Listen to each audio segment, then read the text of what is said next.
It's time to put the remote control down. The talking heads are done. It's time for unfiltered takes over a nightcap. You're invited inside to discuss the weekend's biggest disasters, the surprising heroes, and everything that got missed over the course of the weekend. This is where the best late-night sports talk happens. Welcome inside the ETB Lounge. And now, here's your bartender of banter for the evening, Callan McClurg.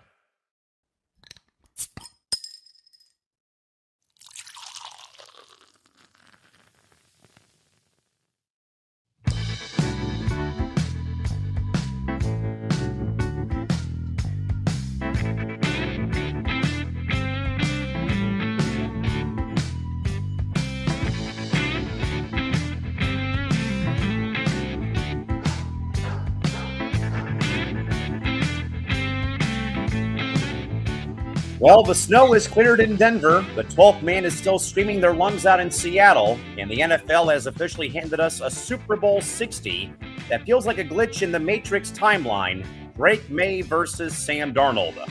Welcome into the ETB Lounge, everybody. My name is Callan McClurg. And if you had Sam I'm Seeing Ghost Darnold and the Patriots rookie as your Super Bowl matchup back in August, I'm going to need you to drop your lottery numbers in the chat right here and right now. We just got through a Sunday of survivors that defied all logic. In Denver, New England outlasts Denver 10-7 in a mile-high blizzard, a game so cold I'm pretty sure the Gatorade buckets turned into ice sculptures by quarter two. On the flip side, Sam Darnold continued his revenge tour of the universe, punching the Seahawks ticket with a 31-27 thriller over the LA Rams. Matt Stafford is probably still staring at the ceiling, wondering how a guy who used to see ghosts just turned his secondary into them. And while the NFL was busy being weird, college football decided to actually be normal for once. Well, as normal as Indiana winning a national title can be. A week ago, we had a Hoosier holiday in Miami as Curt Cignetti completed the impossible 16-0 run. Seeing 17,000 Indiana fans take over Hard Rock Stadium felt like watching a basketball crowd realize they accidentally bought tickets to the wrong sporting event. But hey, a 27-21 victory over the Canes says the rings fit just fine. But if you thought that was the only earthquake in sports this weekend, let's go to the grass. Brooks Koepka is officially coming back this weekend to the PGA Tour at Torrey Pines right here in San Diego. The five-time major champ is ditching the LIV golf shorts and music for the hallowed coastal links of Torrey Pines in La Jolla. I guess even Brooksy realized that $100 million doesn't buy you the feeling of actually being relevant on a Sunday afternoon in late January. We have tonight to break down the receipts from the conference championships, the final tally on Indiana's miracle, and a golf world that is officially shaking once again. Joining us at the bar tonight, the man who signs the checks and keeps the neon lights on, that is Nick Morgasen, and our analytical whiz kid, Dino Taibi. And because we haven't suffered enough already, in hour two, our resident Pats fan, Ben Kruse, will be joining us to explain how Drake May is apparently the second coming of Brady, despite throwing for 140 yards in a snowbank in the mile-high city. Well, the scoreboards are off on a Monday. The stadiums are empty, but in here, the lights stay on and the conversation is just beginning. The lounge is open. Dino and Nick, the AFC is moving to Foxborough West. The U is still not back, but only in the consolation bracket, and Brooks Koepka is about to find out if Torrey Pines remembers him. Let's get to work. First and foremost, Nick, great to see you as always. Great show again with the crew on Sunday from the Saturday night staff. Great to have Nick DiMartino back behind the bar last night. Great to see you as always, sir. How's your back feeling tonight, if I may ask? Not good. I probably picked up about 12 to 14 inches of snow already from shoveling, but you know what? Life goes on, and there might be a nor'easter next weekend to add on top of this foot of snow. So what do they say? It doesn't feel like winter in New York until the first major storm hits. So you know what? It's nothing like the snowbank that took place in Denver, but I think we'll survive. I hope so. Do I dare say it? 72 and sunny today in San Diego. You know what? Sorry, not sorry. Dino Taibi joining us again as well. Dino, thanks again for hopping on, my man. Great to see you as always, and welcome aboard. Good to be here. Yeah, just to echo Nick, it's definitely winter right now. We've got a lot of snow, and the temperatures are going to be very, very low. We're not going to be above freezing, I think, for the next 10 days, at least. So the snow's not going anywhere, and we may get more. They're talking about a foot next weekend again. I can't. I hope not. I mean, for the sake of everybody back there, I hope not too. I mean, I literally, folks, Trevor Williams, who you saw host Hardwood Game Day on Saturday, sent the network Slack channel photos this morning of his car being underneath snow and ice today. He literally couldn't get to his vehicle this morning to go to work. So definitely wishing the best for everybody back on the all the way across the country, because I mean the weather conditions have just been probably, I think, some of the worst that I can recall seeing, from the outside looking in.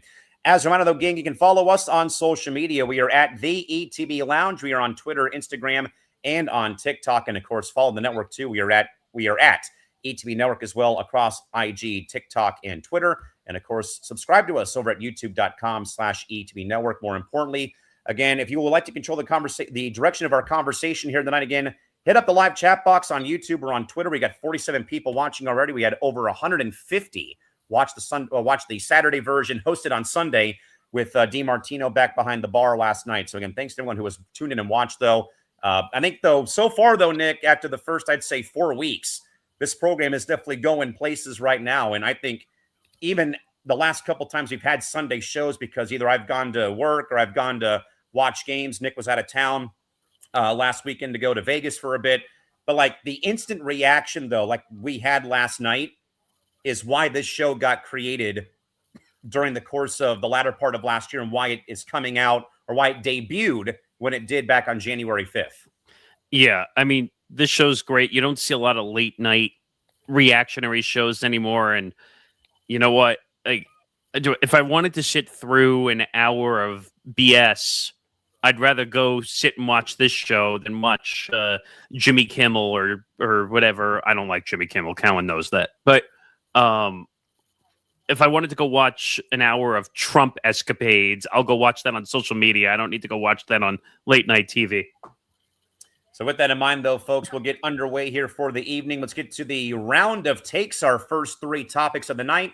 Nick and Dino, let's go through our biggest win on tap. We're going to go to Seattle over the Rams from Lumen Field. Back and forth, they went punch, counter punch, as Nick would like to say, rock'em sock'em boxing last night. Seattle 31, LA 27. Sam Darnold throws for 346 yards and a hat trick, 3 touchdowns, and then just win the game. He exercised every ghost of his Jets and Panthers past, alongside his wide receiving core, led by Jackson, Smith, and Jigba. 153 yards as well, is officially the best receiver in the game today. So with that in mind, Mr. Morgasen, did the Rams lose this game on the did the Rams lose this game? Because let's also remember, though, this game could have turned a million different directions because of the very stupid Tarek Woolen penalty for the unsportsmanlike conduct that could have cost Seattle that game in a way.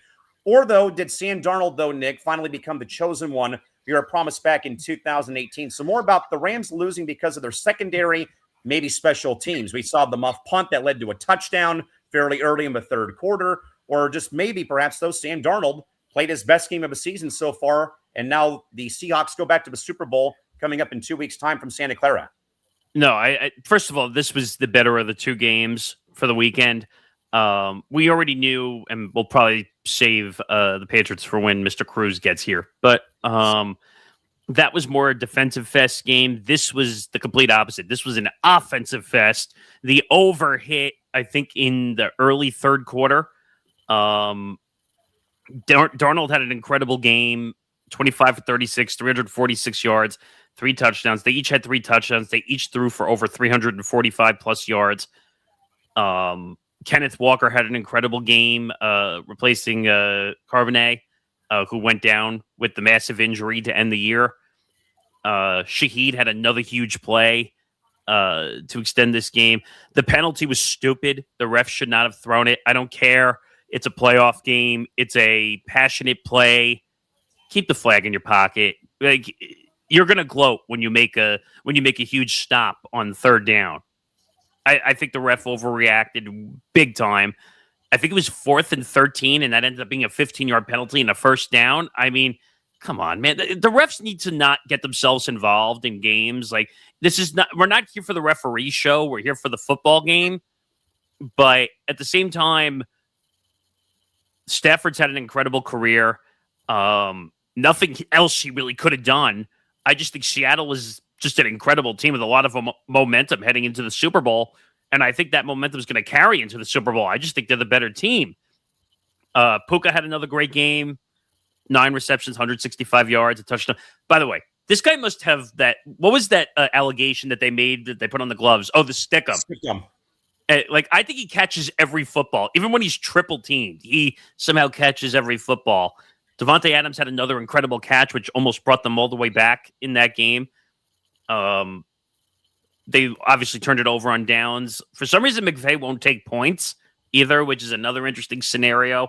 A little too over-aggressive in your mind, maybe going for it in that situation? Well, in that situation, you had to because they were trailing by 4. But the one prior, a little over-aggressive. I think they should have taken points. You could say the same thing about the other game, too.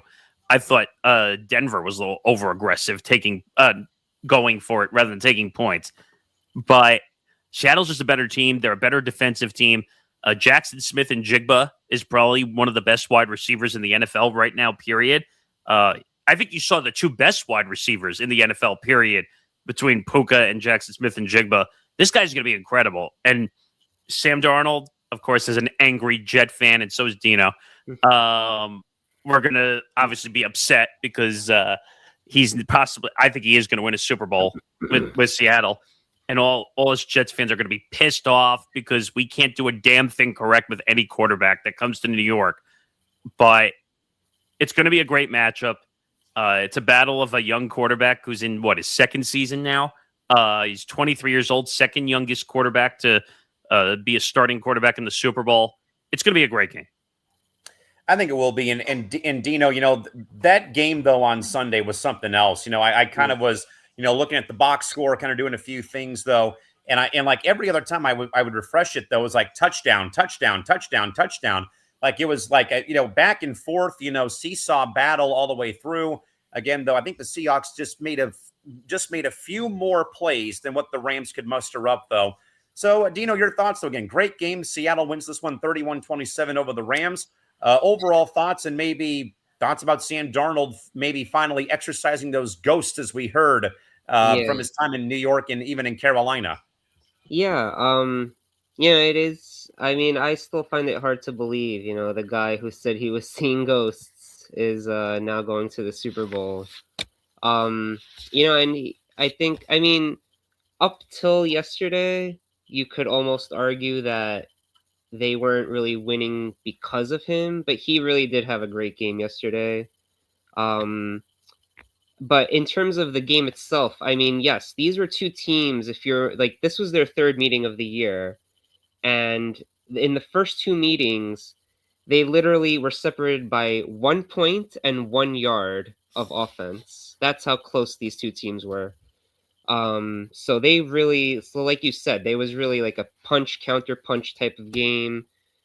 You kind of felt like Seattle was in control for really most of the game. It was pretty much going to end up being their game to lose. The Rams did have their chances. That muffed punt definitely cost them a lot. But on the other hand, the penalty against Seattle cost them a touchdown as well. So you could almost argue like a bad mistake on each side cost each side a touchdown. So you could kind of say that evened out in a way. But yeah, Seattle just made enough plays in the end to eke it out.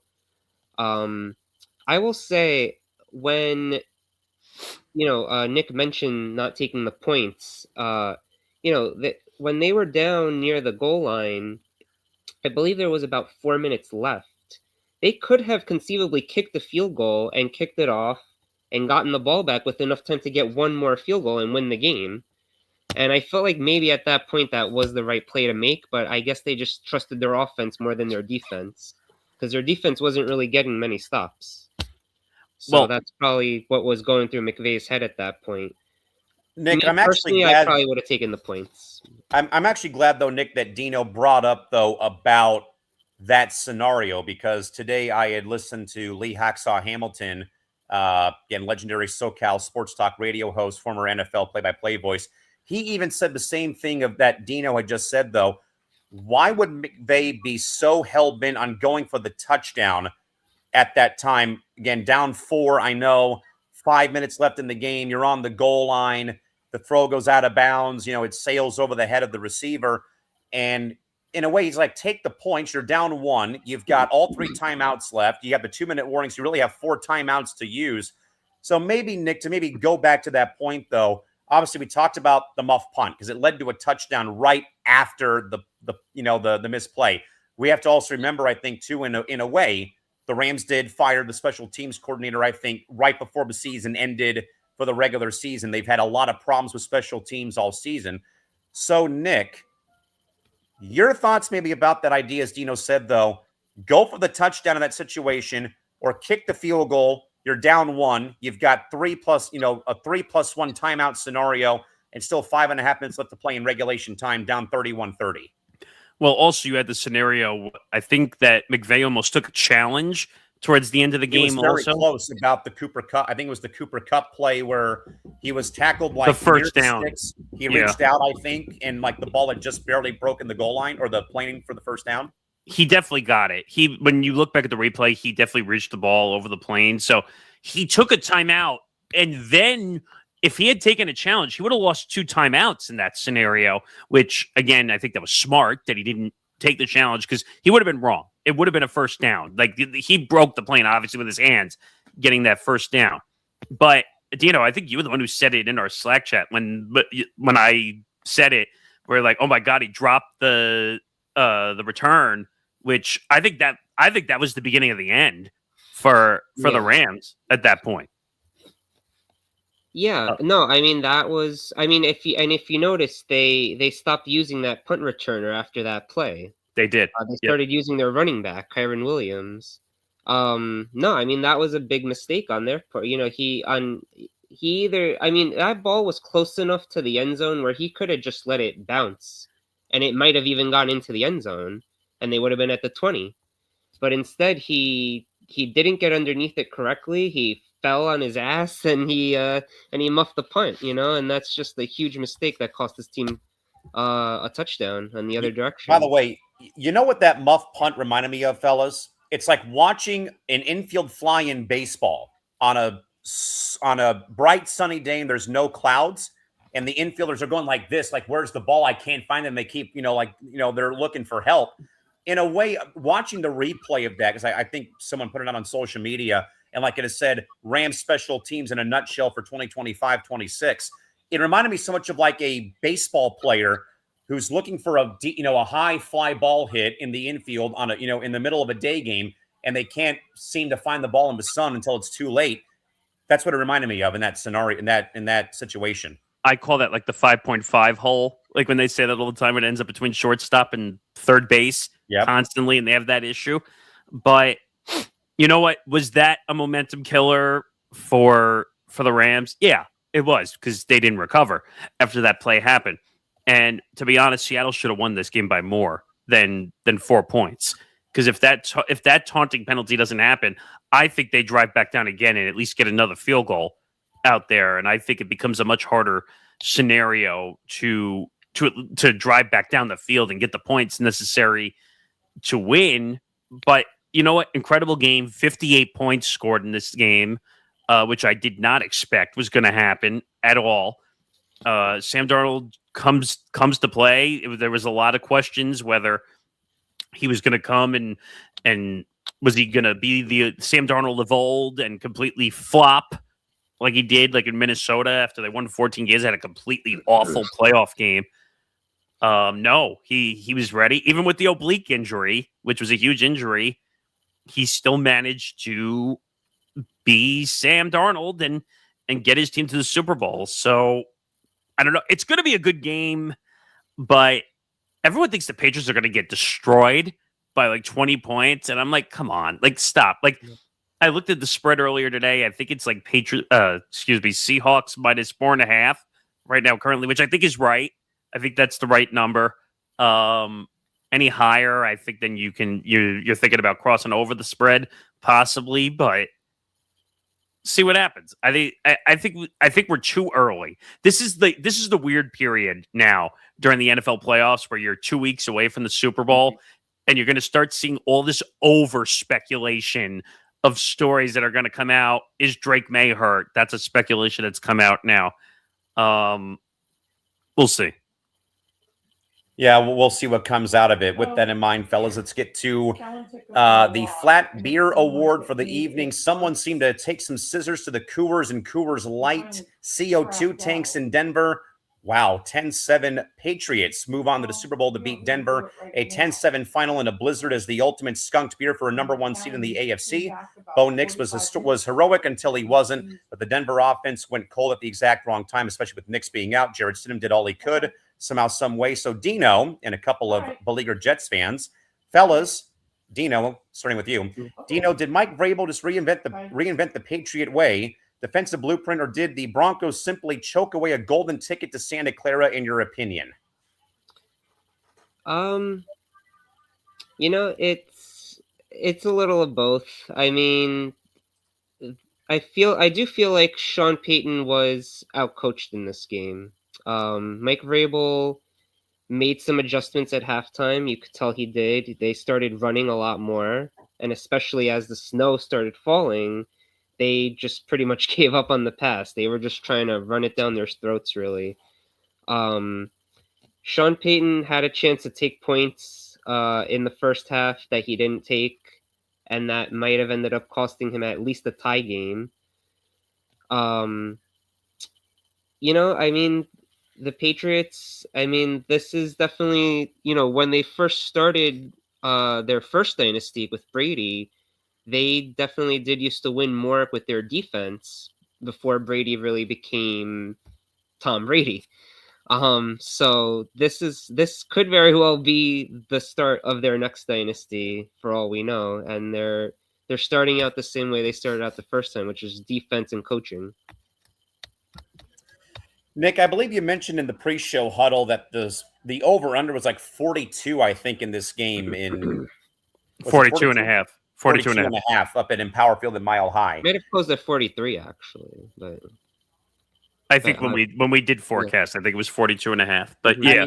I mean, either way, though. Now, obviously, this game had a different angle to it because we eventually, as we talked about, I think, the day after the divisional round, when Sean Payton made the announcement, Bo Nix broken ankle, he's not going to play. So Jarrett Stidham, who I think only had played in 4 regular season games within the last couple of years, I think, is thrust into action in the AFC Championship game. They get an early touchdown, then they have the very weird play where it was ruled a backwards pass. Jim Nantz and Tony Romo must have been drinking beer because they didn't know what the hell was going on. Territory didn't know what the hell was going on in the CBS booth either. It went from one thing to another thing to it was this, it was that, and they ruled it like a touchdown. I don't know what happened out of it, though, but it was a very weird play, though. And then, much like Sean McVay, a different Sean named Sean Payton, also perhaps in a way is a bit over-aggressive coaching, though, when it comes to taking points or not. So, Nick, maybe your thoughts about Mike Vrabel in the defense with the Patriots, or simply Bo Nix being out, though, hurting Denver's chances, in your opinion? So, I talked about this on ETB Sports, which comes out Wednesday, that this whole narrative that Bo Nix was out and that's the reason why they lost this game is such a stupid narrative, in my opinion.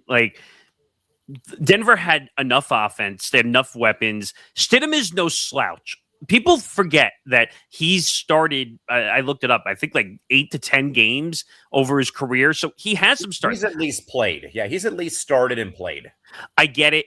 This is a tough, your first game of the year is a game that could lead to the golden ticket of the Super Bowl. That's a tough scenario to get thrown into at this juncture of the season. But it's not a rookie or a third string guy that's never played in a game before. We got to give Stidham a little more credit than where credit is due. And by the way, Drake May only had 86 total yards. And he's not the reason they won the football game. The Patriot defense is the reason why they won the football game. Which went to the bar tab question. Did Mike Vrabel begin to rebuild the Patriot way defensive blueprint with how they won this game? Yes. Well, at the same time, they needed a quarterback because their quarterback situation was a mess until they drafted Drake May, which, by the way, if it was, you said it to me the other night, if it wasn't for the Jets beating them, they might have ended up with Drake May instead of the Patriots. But at the same time, if it wasn't for the Patriots defense, this entire playoffs, I don't think they make the Super Bowl, or they don't have a chance to make it to the Super Bowl. And this whole dangerous scenario going around that everyone says, oh, well, it's too easy of a schedule to, like, the Patriots got lucky with their scheduling and all the easy games. You play the schedule that's in front of you. You play the schedule that's on paper.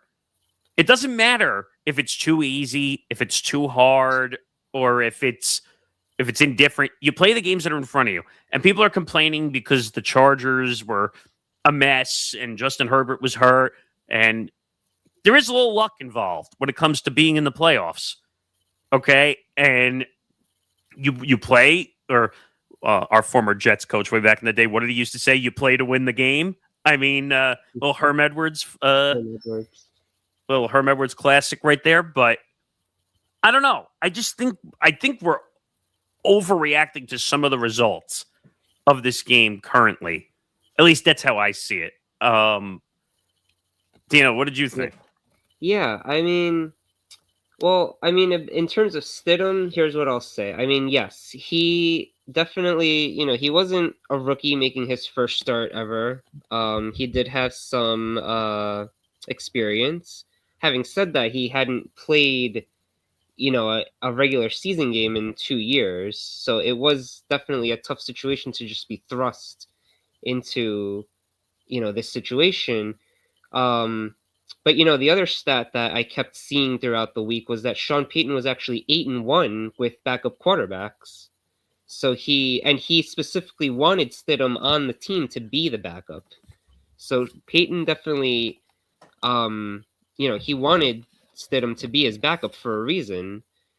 I don't think he played pretty well in the first half, except for that one mistake where he just kept going back. And, the ruling went against him, and I agree with it. I don't believe it was a forward pass. It looked like a backwards pass to me as well. They initially ruled it intentional grounding, which means it was a forward pass. And then they discussed it and they changed the ruling. And I think actually it could have been a touchdown because the Patriots ran it back into the end zone. Yeah. They said it wasn't a touchdown because they blew the whistle, I think. So they blew the whistle, the defense. They blew the play dead.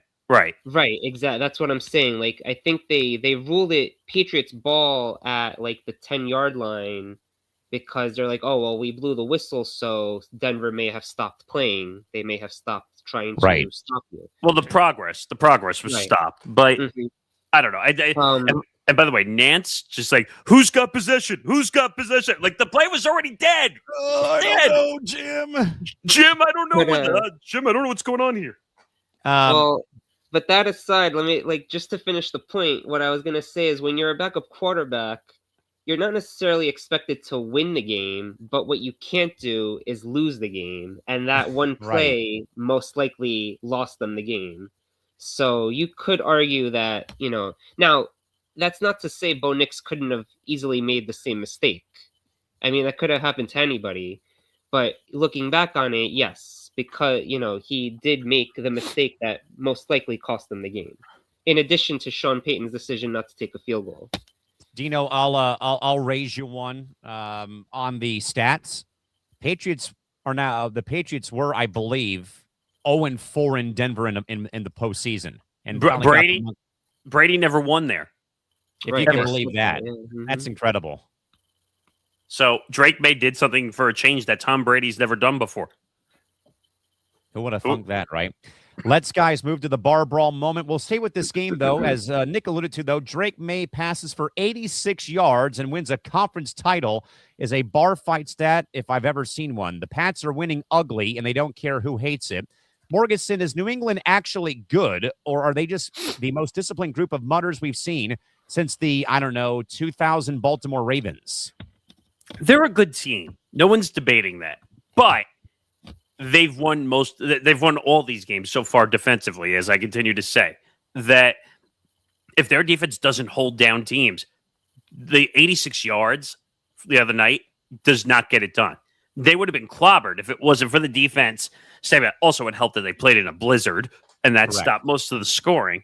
But give the Patriots some credit, because Drake May's had an incredible year. He's going to finish second in the MVP voting behind Matthew Stafford, who had an unbelievable year for a 37-year-old quarterback. Drake May's going to be in the MVP discussion for many years to come, I feel like. And the Patriots are in a good spot now with Drake May and Vrabel being their head coach. He's going to be there for a very long time. I thought Stephon Diggs was an incredible pickup. Leave that to the cursed franchise of the Buffalo Bills again, who can't do anything right, and they let their guys go. But he's been an incredible ad. Stevenson's been an incredible running back for them. So if they can continue to be a really good defensive team and Drake May just gets the job done right now, maybe they have a chance. But Seattle's a juggernaut. I do think so. Dino, your thoughts here again. Drake May passes for 86 yards and still wins an AFC championship. The Pats have been winning ugly. Now, Dino, before I give you the floor real quick, I have to share, I saw a pretty funny social media reel today on Instagram, cruising the feed today. Nick, it was of the episode where SpongeBob and Patrick went to Glove World to ride the fiery Fisto Pain roller coaster. Yes. And it's the stupid scene of them riding with the little kid around the little track. There's like the little up and down. And literally it was like all these not excuses, but like, here's how the Patriots got to a Super Bowl. Playoff Justin Herbert, CJ, I throw 4 interceptions Stroud, and the Broncos playing Denver in a blizzard. I thought the reel was funny. It's all I'm getting at. And then I had like other things though. Like there was the intro to the Mickey Mouse Club on Disney Channel intro, and it was all based off of the Patriots winning the AFC Championship about, hey, strength of schedule. Hey, you played the Chargers in the playoffs. You played them.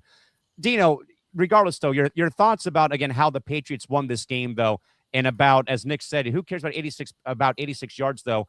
Defense usually wins you championships. Yeah, I mean, I think people are making a little bit too much about how easy their schedule was. I mean, yes, they had an easy schedule, but, they still had to win those games. I mean, let's not forget, they actually lost.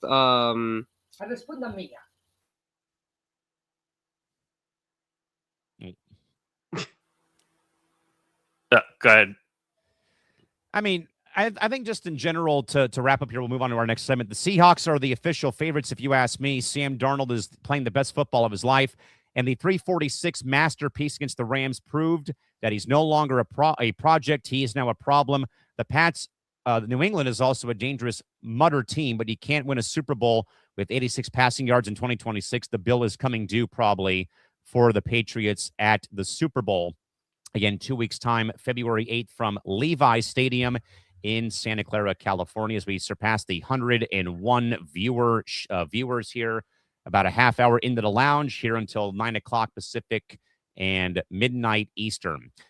Nick and Dino will segue from all things NFL to all things college football as we empty the beverage. The story, guys, let's recap last Monday's victory. Number 1, Indiana 27, and number 10, Miami 21. The Hoosiers finish off the season 16-0 for their first ever national title. Fernando Mendoza's 4th and 4 touchdown dive is the new Hickory High moment for the state of Indiana, and Curt Cignetti is the greatest hire in college football history. Period. End of story. Nick, the question, though, for this segment is simple. Does this title now prove that the 12-team playoff actually favors the elite number 1 seed, or is Indiana's victory a once-in-a-century anomaly from your perspective? It's not a once-in-a-century anomaly. I think Indiana is going to be an incredible team for the next 5 or 7 years. Curt Cignetti is an incredible coach. I mean, where'd he come from? Wisconsin? JMU and or somewhere JMU. else. You're right, JMU. JMU. Somewhere else. He's an incredible coach. He's going to be an incredible coach now for the next, I would say, 10 years. And all these rumors that that we're saying, oh, he might take an interview with the Steelers. go be the next head coach. Like, stop. He's not leaving Indiana. It's like what Nick Saban did in Alabama, or it's like what Dabo did in Clemson. I mean, he's going to stay for as long as he wants. Like, they're not going to fire him. Like, he's an amazing coach. A little cocky at times, yeah. But at the same time, now he's got to work on rebuild. Now that Mendoza's gone, the Heisman Trophy winner. Was it a good game? Yeah, it was a good game. It stayed a lot closer than I thought. I said it was either going to be a massive blowout by Indiana or was going to be very close. Miami was never going to win this game. I don't think they ever were. They didn't have the firepower, even though they were playing in their home stadium for the national championship at Hard Rock Stadium. But I don't know. I mean, they got to rebuild. They got to find a new quarterback. They got to do everything in their power to get back to possible defending champion status for the national championship. And that's a hard thing to do. But now that you won a title, more players are going to want to go there now, currently. Dino, we segue over to the Indiana victory over Miami last Monday to kind of put a bow on this game. We didn't get a chance to do it last Monday because I was away last week at a hockey game. But again, though, Dino, Indiana won 27-21 to finish off a 16-0 season for their first ever national title. Again, Dino, I think that Indiana they have to be probably one of the best feel-good stories probably in recent college football memory. For the fact of, again, we all know Indiana as a basketball school. We know them for the Hickory High Hoosiers movie, God Bless Gene Hackman's Soul, one of my favorite basketball movies of all time. But here, though, Dino, they take a bit of a gamble on a JMU coach named Curt Cignetti. And there was that very famous tweet that kept going around, though, leading up to the national title game. Like, hey, here's a picture of the football stadium. The year before, I think Cignetti came there, or his first year there, they won 4 games, and the stadium is like maybe 20% full. Now, all of a sudden, though, great coach, great quarterback, great receivers. They go down into probably, I think, their toughest game of the whole year, it felt like. They go down to Miami, have to play the Hurricanes in their home stadium for the national championship. And thankfully, as Nick said, the game was close. Because again, a lot of people, myself included, even thought, if Indiana goes up early, like 3-7, 10-0, man, this game's over. And again, props to Carson Beck and the Canes for keeping the game close until that ill-advised throw to end the game. So, Dino, your takeaway, though, from the national championship, but also what this victory, from your perspective, means for Indiana. Again, basketball state, basketball school, now can say, hey, we're a football powerhouse now, from your perspective, your thoughts. Yeah, I don't think anybody could have imagined Indiana winning the national title. Certainly not this year, but they, like you said, they got a coach that I guess, that people respect. They was able to get them good recruits, and they just turned it around, and somehow they ended up being the best team in the country. And now because of that, it's going to definitely help their recruiting for the future, and they could definitely establish themselves as a powerhouse in the Big Ten. I mean, that Big Ten, though, Ohio State's going to reload. Michigan's going to reload eventually. I mean, Indiana's top dog right now, and I think Nick's right, though. You hope it's not a once-in-a-lifetime anomaly. I guess, Nick, that does, though, bring me to a carryover question from the past weekend, I believe, or the weekend leading up to the national title game. We did hear reports, though, that the CFP committee did meet, and I believe they met with, the Big Ten, SEC, all the big, bigwig commissioners. I believe I saw the report, though, they are not going to expand the playoff field. It's going to stay at 12 teams again for 2026. We'll probably, I think, go to 16, maybe 14 first, then 16. 16. So it will be 16. So, Nick, I guess your thoughts, though, about, we had heard, though, from the PR perspective, literally and figuratively, from both PR and from our show on Wednesday mornings at 11 a.m. here on ETB, we had kind of heard rumblings that they were going to either go to 14 maybe at first and go to 16, but inevitably, though, Nick, we're going to stay at 12 teams, though, for the upcoming playoff field. But I believe, though, there are going to be some tweaks being made to how they actually pick the top 6 of the top 5 seeds. Well, then you have the stupid Notre Dame nonsense that if they're in the top 12, they're guaranteed a spot. And Johnny, who is our Notre Dame fan here on the network, he's he said even as Notre Dame fan, he doesn't like the rule about that Notre Dame is guaranteed a spot if they're in the top 12. No one should be guaranteed anything. I don't want to hear that nonsense. I also don't want to hear about the Power Four, which are these teams that shouldn't even be guaranteed spots because they're not good enough to be in the college football playoff to begin with. I mean, just even it out. And by the way, and Callan knows my thoughts, and Nick D knows my thoughts on this. Enough with voting on the spots. If your record is better than other teams, you should be higher ranked in the college football playoff rankings. I don't care if you're Alabama. I don't care whatever team you are. It doesn't matter. If you're undefeated, you're undefeated. You have the best record. You look at any other sport, what do we judge everybody on? Whoever has the best record. Right. With most wins, and the team that has the most losses is out. Okay? So this nonsense has got to stop. Notre Dame, just because they make all this money and they have a deal with NBC, means nothing. Zero. Nothing. If they have 4 losses, which is what 3 losses technically eliminates you for voting purposes. But unless you're Alabama. Don't even get me started. But I know, but Zan Bando, to his credit, though, mentioned, I believe, and I know that, Nick obviously, blew a gasket, rightfully so, though, from his perspective, because I think, though, that what Zan had said, though, is that third loss, I believe, came it wasn't in the conference title game, but they lost 3 games, though, but they were perceived, though, as a 2-loss team with, the extra loss, whatever it was. Again, what does that even mean? Yeah, what does that even mean? And again, I don't watch football in general. Wait a minute. I don't understand it either. If your record has 3 losses, how are you perceived as a 2-loss team? Yeah. The record speaks for itself. Yeah, it's 3 losses, whether or not it's whether it is Alabama or Appalachian State. 3 losses is 3 losses. We know the NCAA is a corrupt organization. Okay, we know this already. They want Notre Dame in, obviously, because it's going to do better for ratings. That means the games are going to be on NBC. Then eventually with ESPN. They know where their bread is buttered when it comes to money in that scenario. Okay, and so they know what they're doing. And they're going to say, no. Like, we put Notre Dame, or we didn't put Notre Dame in because of this or that or the next thing. And we put Alabama in because they deserve to be there. No, they didn't. They had 3 losses.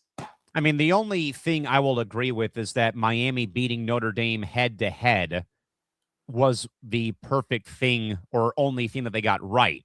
Until Notre Dame joins the ACC as a full-time member in football, then they don't need to be given special permission or special privileges. How about that? Well, first of all, Notre Dame should pick a conference and then not BS the ACC commissioner and say, you guys didn't defend us when we should have made it. Well, next time don't opt out of a bowl game because you look like a complete asshole because your feelings were hurt because you didn't get into the CFP. I mean, well, and the fact, though, the reason why they said that is because every other sport they play, not named football, is in the ACC. Yeah, but don't you think it's a little embarrassing that it is embarrassing? It's you know why it's embarrassing? Because it's Notre Dame. It's the brand name of Notre Dame embarrassing themselves in this fashion, one way or another. I'm going to say something.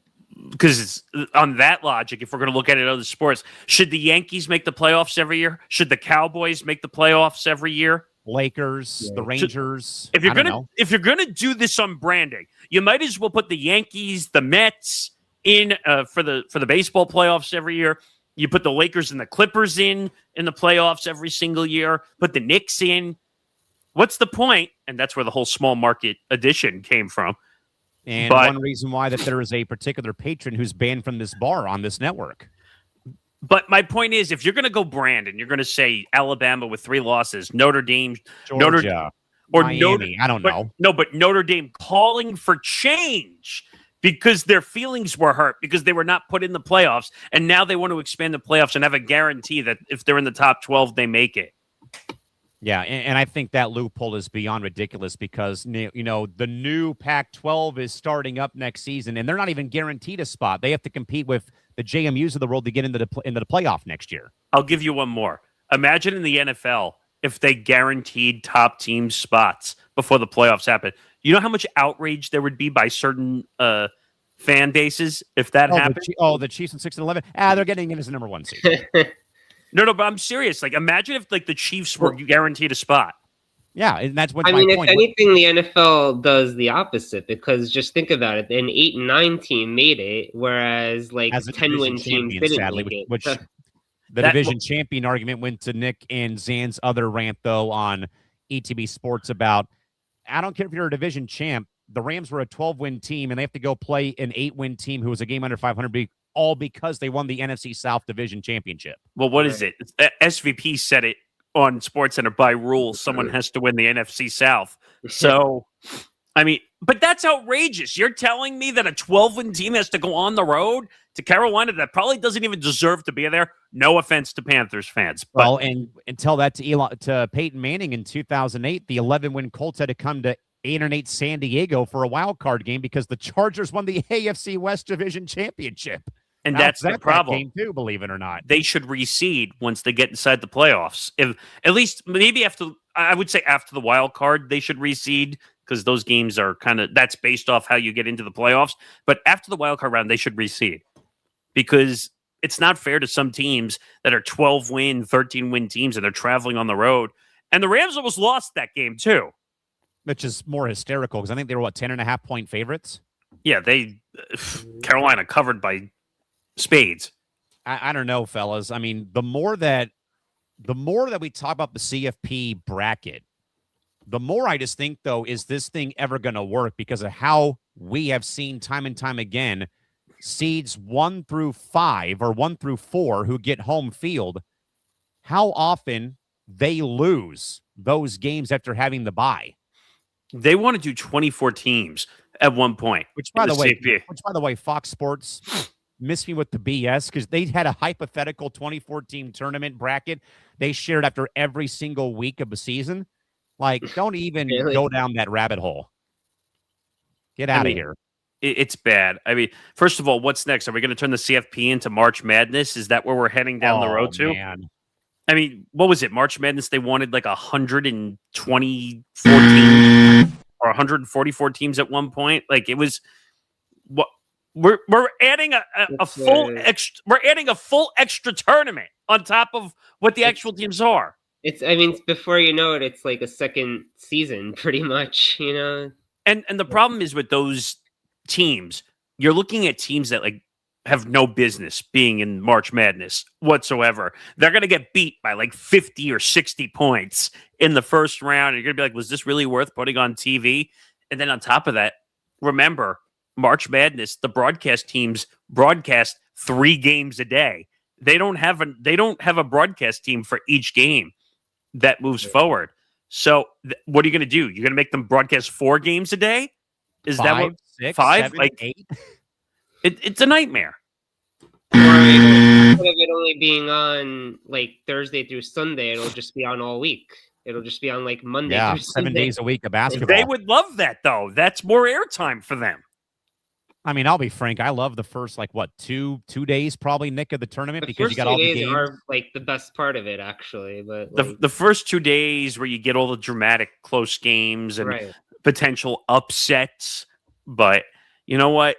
I feel like NIL kind of ruined the tournament a little bit, though, too, because now you have guys like floating left and right. I don't want to be here. At least they changed the rule now that they're not going to open the portal window for college basketball till after the tournament is over. And it's only 15 days, not 30 now, too. They've even shortened it on top of moving until, as I've long said, after the national championship game is concluded. So hallelujah for that. Yeah, but remember how pissed off you and I got last time around, like when we saw that a team was still in. It was a major team, too, wasn't it? I don't remember who. Michigan. One of their players jumped ship while they were still in the tournament. That, first of all, that should not be allowed. And on top of, go ahead, Dino. No, I mean, I don't even know exactly who you're talking about, but that definitely shouldn't be allowed. I mean, if you're still playing for one team for a national championship, how are you allowed to switch teams? Well, it's not that they were allowed to just switch on the spot, but they were looking to jump already, which is crazy. But It's what NIL has caused. Now everyone's just a free agent. And I was going to say and mention real quick here, and I'm sure Nick and I will talk more about this on Wednesday, but Saturday night marked the first time I had one of the NBA G League defectors play at Santa Clara University. Very weird environment. Like, just weird, though, to be announcing a guy who was a former Delaware Blue Coat able to come back and play in college basketball. I mean, I'll leave it at that for right now. But we'll talk more about that later on. But with that, though, guys, let's empty the glass and pour a double for Curt Cinghetti, shall we? Indiana not just win a title. They broke the sports hierarchy by going 16-0. They proved that elite coaching and a Google me attitude beat the transfer portal stars every time. They are right now the new gold standard of the Big Ten, at least in 2025, 2026. All right, guys, to bench money we go. Let's recap UFC 324. Justin Gaethje defeats Paddy Pimblett via this is a unanimous decision for the lightweight or interim lightweight title from T-Mobile Arena in Las Vegas, Nevada. Mr. Morgasen, Paddy survived 25 minutes of Gaethje's power. Is he a future champ still, or did he just prove that he has a world-class chin and nothing else to prove or offer? So he's a great personality. Let's start there. He's got one of the best. He's on social media. He's done it all. He's had some connection to Barstool with Dave when they did some of those deals they made. Great personality, A+ personality. He can bark with the rest of them. I think he was kind of set up partially for failure in this main event. Gaethje is the experienced fighter. Gaethje's been around the block. He was the interim title holder, even though I think both of them were swinging wild arms. It looked like a slap fight at one point. I heard a lot of people say that on social media about this fight. I was a little surprised. It was just like they were just swinging their arms away, like what's that? An inflatable arm flailing tube man. Oh, the inflatable dance cam from Playback. Yeah, yes.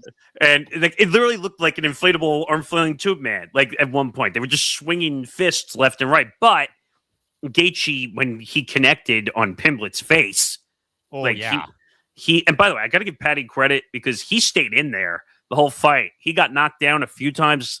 He almost got KO'd in the first round, but he'll be fine. He's 31 years old. He's younger than most of us. So he'll make a return. But Dana White made a good point that when he's the underdog, he fights way better than being the favorite. But this is the first time he's ever been a favorite on a UFC card before. So he'll be back. I think he'll be fine. Like I said, he's 31. I don't think he'll be on the White House card that's coming up at the end of June. I think Gaethje will now be on that White House card now that he is the interim title holder. But it was a great card. I only watched the main card. The other fights I could care less about. The undercard. You want the undercard? Watch MMA Outsiders. There's your cheap plug. But the main card was great. Derek Lewis looked lost. By the way, the heavyweight bout. He was sweating from the bell when it started. I don't know what happened with him. He just looked lost. His opponent, Waldo, whatever his name is. Where's Waldo? He didn't sweat one bit. Like he was just moving around with Derek Lewis, and I thought like he was going to pass out from like dehydration and sweat. But you know what? Yes. But otherwise, I think the card was great. Paramount Plus did a good job. It was their first card. I think it was 5 million viewers. At one point, it peaked at almost 5.1. I heard they made decent money. There was too many commercials, someone said. The debate I'll ask you guys is, if you're paying for a premium product, which is what this is, you're paying for Paramount Plus, should there be commercials in it? No. If you're paying for no ads or paying premium pricing, there should be no ads. Yeah. I think it's bad. Dino? Yeah, no, I mean, if you are paying for it, then there shouldn't be ads. But I mean, obviously there's different tiers, but like if you're watching a live event, I don't think it really matters what tier you're in. Everybody's watching the same event at the same time. Well, so if they're going to put commercials, that's that's because they know they can, I guess. Here's what's frustrating. I don't know, Callan, if you watched any of it, but constantly throughout each bout, you hear them constantly doing 10-second, 12-second live reads of live product during. And I'm like, then why do you need the commercials for if you're going to do all the live reads during the bouts? There's no reason. I mean, and it's the same stuff that you're seeing in the commercials. Whatever the live reads were what most of the commercials were between fight. Now, some of it, they don't have a choice because they have to have a transitional break between each fight ending and the next fight entering the arena. So they need some kind of break, but they could also put packaging together and do something in the middle of each fight to fill the time. They're not that desperate for money. I'm wondering how that might change when they have the cards on actual CBS in the future. When it's on CBS, they have to run commercials because it's on TV. Now it's also going to be on Paramount Plus. That's the customer that's going to get screwed because if they're watching it and say they don't have CBS, which if you don't have CBS, that's on you. But most TVs have CBS. Most TVs have ABC, CBS, NBC, and Fox locally. So my assumption is that if it's on TV, 99.9% of the world can probably watch it. But that's the customer that's going to get screwed if they're watching it. Maybe they're just a cord cutter and they don't have TV and they're watching on an app. A lot of those now. And I have YouTube TV. I don't technically have cable anymore, which has been a blessing and a curse. Callan knows. But you know what? Overall, they did a good job. They did have a little bit of a technical snafu right off the top. Buffer was forgetting names and in the intro, which was kind of weird to watch. But you know what? There's a first time for everything, right? So, like I said, 5.1 million views for the first card on Paramount Plus. Not bad. Not bad. Dino, any thoughts you'd like to pass along?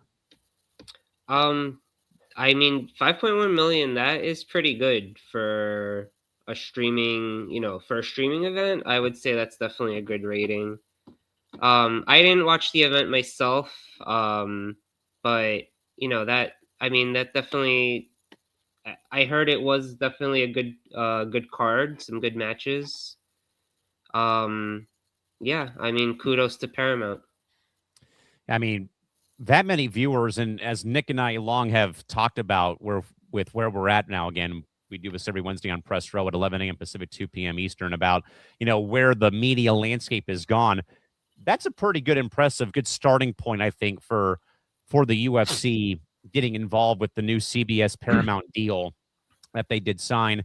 I guess, though, guys, just in general, to wrap up the UFC argument, though. Gaethje should not have had to fight for an interim belt ever again, or shouldn't have to fight for an interim belt ever again. Most exciting athlete in combat sports, and he is right now top shelf with this. But I think, though, Nick, I also give a lot of praise, though, again to Paddy Pimblett, though, probably just for the fact, though, Nick, of how this man for the last 4 years now has been one of the lead advocates for men's mental health, though, whenever it's pre-fight, post-fight, props to him, though, for being in such a violent sport and being able to speak up about mental health, though, in the process, too. Bravo to him.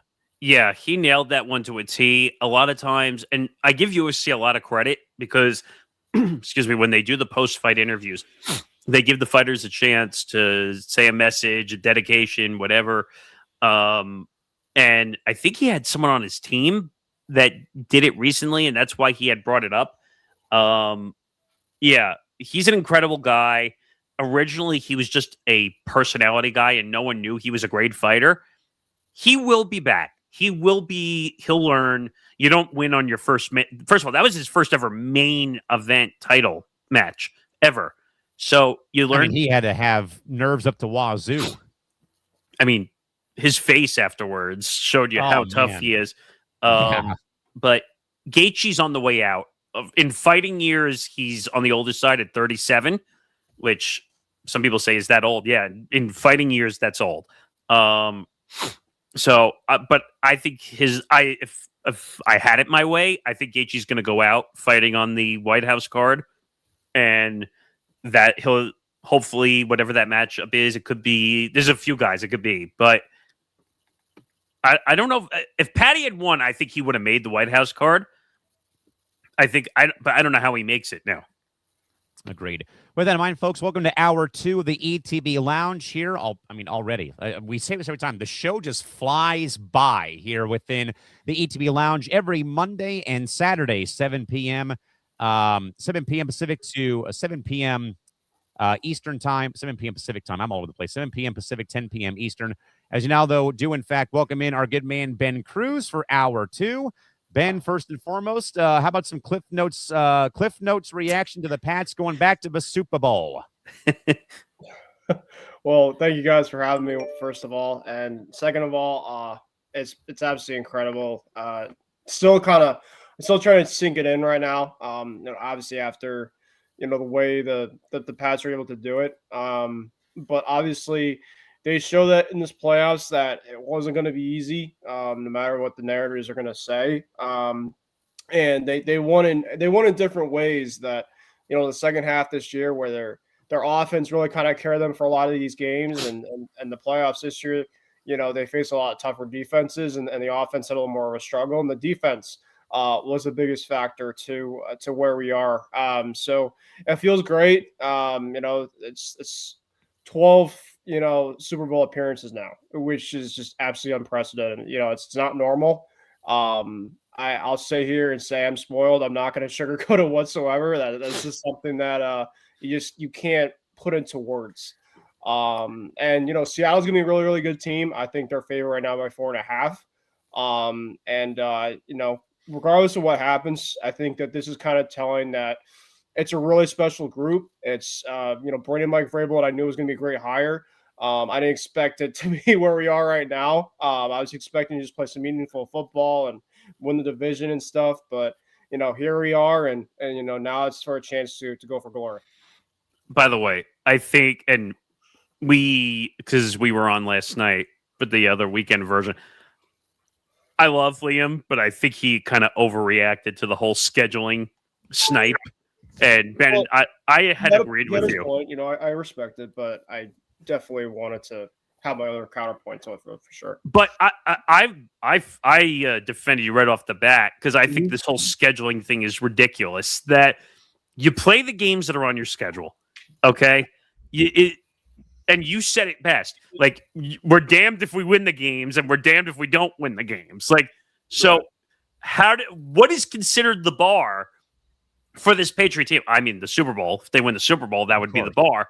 But what are you supposed to? How do you characterize? Because it seems like Patriots they can't win one way or the other in the argument. Yeah. And that kind of went to my point, though, as I said, Nick, with the whole meme of the fiery Fisto Pain SpongeBob episode of Patrick and SpongeBob on that little kiddie roller coaster, with the toddler in front of them, and people, when they get to the little whoop, on the up the daisy, it's, you played playoff Justin Herbert. You had C.J. Stroud throw 4 interceptions. You still got to win. Bo Nix. Again, who gives a crap? You play who's on the schedule, whether you like it or not. So again, miss us with the BS about strength of schedule. They're going to the Super Bowl because the narratives on the other side of things have been like, well, if we lost any of these playoff games, like, see, this is what happens when you play an easy schedule. And if we lost against a backup, the trolls are going to happen no matter what. Exactly. I think just the people have to kind of accept the fact is like, wait,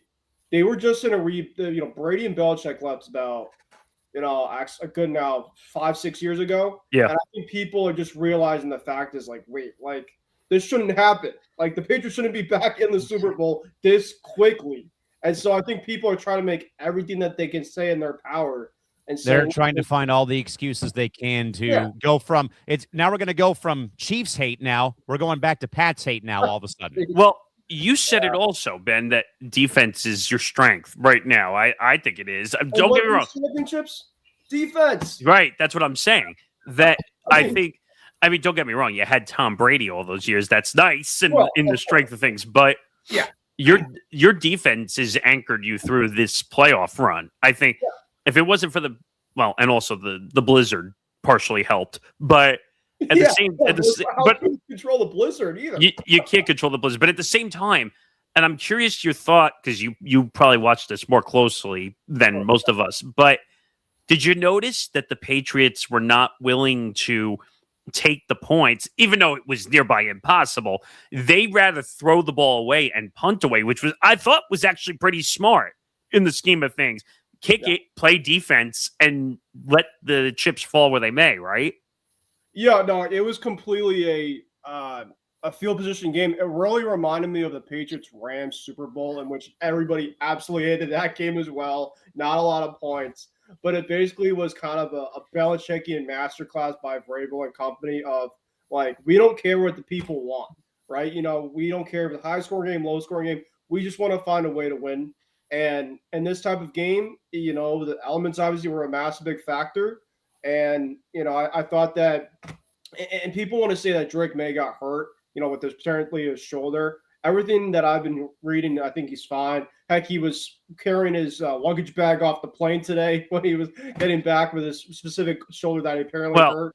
I don't know if that means anything yet, but but he definitely would have had something, you know, for sure. I mean, Brady definitely a lot of these Super Bowls when he was on their injury report, they obviously had to put something there. I mean, time will tell. You know, I hope nothing would be crazy serious that at least I see, but. He did run for that first down, and then of course he just went crazy with that arm. So obviously I think that they would have been a lot more limited too for him to run as well if there wasn't more of that. But as long as he doesn't have fumble issues, I think they'll stay in this game. Yeah. By the way, and Callan, I don't know if Dino, I don't know if you saw this yet. Did you see the weird the poster graphic that was going around on social media? Where the conspiracy theory of having May and Darnold as the first two guys looking at the Super Bowl logo? Yes. And May was actually like front and center, if you notice. Like he's front and center, and Darnold was to his left. Oh, I don't know. I don't want to feel jinxed at all, but front and center kind of feels good to me. I don't know. They always used to talk about the logo, like the colors in the logo symbolizing which teams, but like this year the logo has like a whole bunch of colors. So there's probably some red and some navy blue in there. What are you talking about? Well, but there's also a bunch of other colors too. So I think people went away from the logo and they had to find some kind of other conspiracy theory, and they found this. You're talking about the Super Bowl 60 graphic? Yeah, it's actually funny because the new phone lock screen is. So the one I'm seeing, it's like pink. Right, it's like. here. Sorry, hold on. It's like pink and blue and yellow. Yeah, I'm looking at it here. So it's pink and blue, and it's like the rainbow. So there's no exact color in the graphic. You said blue, and both teams have blue in their color palette, sir. Yeah, but that doesn't tell you. What? No, but the weird thing that was going on, Ben knows this probably better than most, is remember like for, what was it, like a 10 or 15 year stretch? Like there was like an incredible luck when it came to the colors that they knew who was going to be it. Well, they didn't know it. It was that long. It was like maybe 3 years. What? No, I think it was closer to 7 or 8, maybe. But for some reason, the color schemes were coming out to match the Super Bowl teams. And that's back when they only had like 2 colors in the symbol. This year they have like 5, 6 colors in the symbol. So. It looks like the rainbow. I'm wondering if, by the way, this might be a conspiracy. Does this have anything to do with Bad Bunny being in the halftime show? No, I wrote in last night too. Don't forget, Green Day's also performing before the game too, which a lot of people. I'm a fan. That show. I'm a fan. They are from the Bay Area. I'm a fan, but apparently a lot of people were not happy with that news that Green Day was performing. I don't know why, but I'd rather have them as the halftime show. I wish they were. Yeah. Didn't they do it one year with the Red Hot Chili Peppers? I think that was Bruno Mars at MetLife. Oh, was it? Oh, I don't think. Go ahead. No, go ahead, Ben. Go ahead. No, I wasn't really going much place. You go. Oh, okay. All right. Did you guys hear about the Drake May Super Bowl story, by the way, when he was a kid? Oh, in North Carolina, I think. He went to Super Bowl 50, I think they said, as a 13-year-old. When he was like a 13, 14, 15-year-old or whatever, he went to a Super Bowl, and it was in Santa Clara. He sat in the upper deck. Yeah.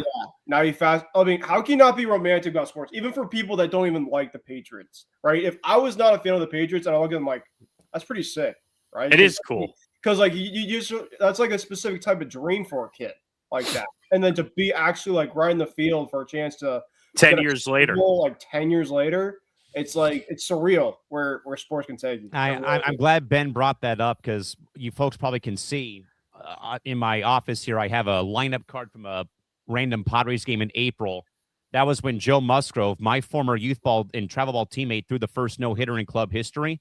I mean, to Ben's point, how can you not be romantic about baseball? You see one of your former teammates who's, homegrown, wearing his favorite team's jersey, throwing the first no-hitter in franchise history after all the near misses. So that's why that lineup card, which is a recopy, is in the office space here at this rate. Real quick from Zan, Gaethje would fight. Jeff Paria. Yeah. Oh, that would be something. Look, he's out on leave right now because he's dealing with a divorce situation. So that's why there was an interim title bout for Gaethje. Nick, we're going to just play a two-man game real quick for the back of the napkin, staying with UFC 324. Sean O'Malley won his fight via decision over Song Yadong. Nick, does a decision win keep Sean in the face of UFC conversation, or is his star power starting to fade away, perhaps behind the shadow of Mr. Nurmagomedov, in your opinion? Your thoughts? No, he's in the spotlight right now. Great fight. Won by decision. Song put up a huge bout. That was his competitor, right? Song Yadong. Yes. By the way, did you see like those spinning back kicks? Like that was incredible. Like it looked like a yes. It looked like a oh god, what's the name of the movie? Karate Kid. Yes. Well, or it looked like Jackie Chan trying to do karate moves, but. But no, Sean is going to be in the spotlight for a very long time. Is he a little eccentric? Like I told Zan, yes, he is. Not even a lot eccentric. Very, very much a flamboyant personality. Yeah, so he's going to be in the spotlight. He's not going anywhere. Now, I loved O'Malley when he was kind of first coming up because he would always do like the wacky things at the weigh-in to like like that. I think he took a selfie with one of his opponents. They drank a shake together. Like he became one of my favorite guys with that. But on the back of a napkin, though, fellas, O'Reilly Auto Parts called O'Malley title run coming. Ow. Let's go with that. And I think Zan's right, though, about him almost finishing that thing. Props to Song for staying with it, though, all the way to the very end, though. All right, guys, interesting segue here for the Under the Coaster segment. Fellas, Brooks Koepka is back this weekend and on the PGA Tour this weekend, right here in San Diego at Torrey Pines at the famed Farmers Insurance Open. Of course, gentlemen, we know very well that Koepka left for LIV Golf in December and is returning via the new returning member program, which is open until February 2nd. He is playing Torrey Pines, a course, though, where he has missed out on 3 cuts in his career, and he has historically struggled. Ben Kruse, you're the golf guru here. Is Brooks Koepka returning to the PGA Tour to reclaim the world #1 spot, or is he simply looking for a more competitive environment before the Masters comes around, coming up in April in Augusta, Georgia? Yeah, I think number 2, the option, I think is pretty clear. I think, him really struggling at Torrey Pines. You see a lot of top golfers that have courses that they just cannot be good at. It just doesn't matter no matter what they are. Dustin Johnson or Phil Mickelson, even Tiger has had a lot of really tough courses that he has not been effective at. So I think it's kind of more the factor is he wants to go back to, the PGA, doing the scheduling probably. And I think, for Brooks, he obviously is one of the best golfers. And I think when you talk about the LIV and the PGA, people obviously are starting to call it more on the LIV more and more as the years goes on, but PGA is still king when you kind of look at it. It's like, at NHL, and then you look at kind of there's of course the other leagues for hockey, but what does people look at the biggest? That's NHL as a king, right? So I think that he wants to kind of go back into an environment where I think that he looks at as kind of a higher elevation of playing for golf. And I think to go to a specific spot where he has struggled for his first event, kind of going back into the league, I think is kind of a motivator for him. And, maybe kind of some of that time off into a different type of atmosphere and setting while still playing the game. I think that maybe if he wants to come back to the PGA and maybe kind of get kind of his, I want to say like career back on track, but maybe kind of like his overall mojo back, because for a while he definitely was up there, ranking wise in terms of like consistency. And, and recently it just has not kind of been that way for him. He's missed a lot more cuts than he's made. So I think for him to come back, I'll be very curious to see how that goes this weekend, especially since there's no football this weekend. Who needs the Pro Bowl anyway? So I'll be tuning in and seeing how he does. But I think it's more of option two, Callan. You asked me that he wants to return more kind of for the atmosphere and for his overall game himself. Ben, I got one more question I want to ask you, because this has kind of been like in my head, because this is the first time that an LIV golfer has come back to the tour. Again, as Nick and I pointed out on Press Row a couple weeks ago, they have like a soccer transfer window open until February 2nd, where anyone who reaches a certain threshold of wins or bonus money or tournament championships would be allowed to come back to the tournament. They got to pay a bunch of penalties, though, as Nick and I talked about last Wednesday on Press Row. Ben, though, from your perspective, this has been my big burning question. Will Brooks Koepka get applauded or booed when he steps up to the tee, though, on Thursday here in San Diego, in your opinion, from the fan base? Oof. I would probably go with more of a cheer if I had to go with. I really don't see a situation. I mean, unless he's going into an overall environment place in which it's just kind of people hate him. I think for many golfers, of course, a lot of them have the baggage, and of course, that's kind of the overall feel of if you're going to go back to the tee and you have a certain place or situation that maybe happened, maybe it's a different story, but there's going to be probably mixed. I mean, there's a lot of people in golf, fan wise, that of course have more of their favorites than others, but I do think that there's probably going to be a pretty decent more of a cheer than boos for sure. I think that they're going to kind of welcome in with open arms and hope that he does welcome him back.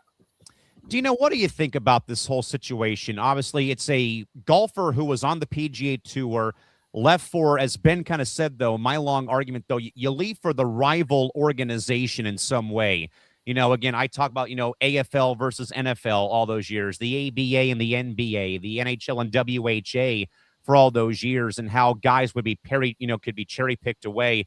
Dino, how probably, though, do you think fans in San Diego, maybe even not even here, but on the tour now with Koepka coming back after the year-long plus of him being away, playing for LIV, we know about their issues again with the Saudi-backed public investment fund, the blood money, as Nick and I call it on Press Row, the different golf formats, though, and just him being away for so long. How do you think that a fan base, not just here, but I think any tour coming up, though, or any stop coming up, how do you probably see the fans treating Koepka? Will they cheer for him coming back?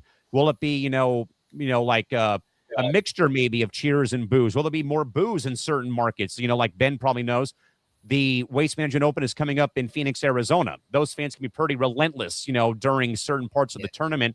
But Dino, how would you probably, characterize Koepka's return, though? Cheers, boos, mixed bag? What do you think? I mean, it might be a mixture. There's some fans who might not appreciate that he left and came back. And there's others that just won't care as much. So I could see it being a mixture. I mean, obviously people have different opinions about this. Some just don't like that, as you said, they consider it blood money coming from the Saudis. And so they don't like that a lot of people left purely for the money rather than the love of the sport. And there's obviously some golfers that have been very much against LIV, like Rory McIlroy. He's very much, he's been very outspoken in defending the PGA Tour. So yeah, I could see it being a mixture and like you said, it may also depend on the venue and the fans at the venue. Yeah, Nick, obviously, I'll probably be watching this fairly closely on Thursday. Thursday's my off day this week, away from work on Wednesday, Friday, and Saturday to kind of, see, because I think ESPN said we're going to pick up the first round to show Koepka's return back to the PGA Tour. Mm-hmm. But also, though, Nick, and I'm glad that Ben brought this up, though, too. Some guys have those courses. Some players have those, those stadiums or arenas. They just don't play well at it. And I have been to Torrey Pines. I went a couple years ago. to watch Tiger play. I got to follow him for his opening round. Yeah, but it was a spectacle.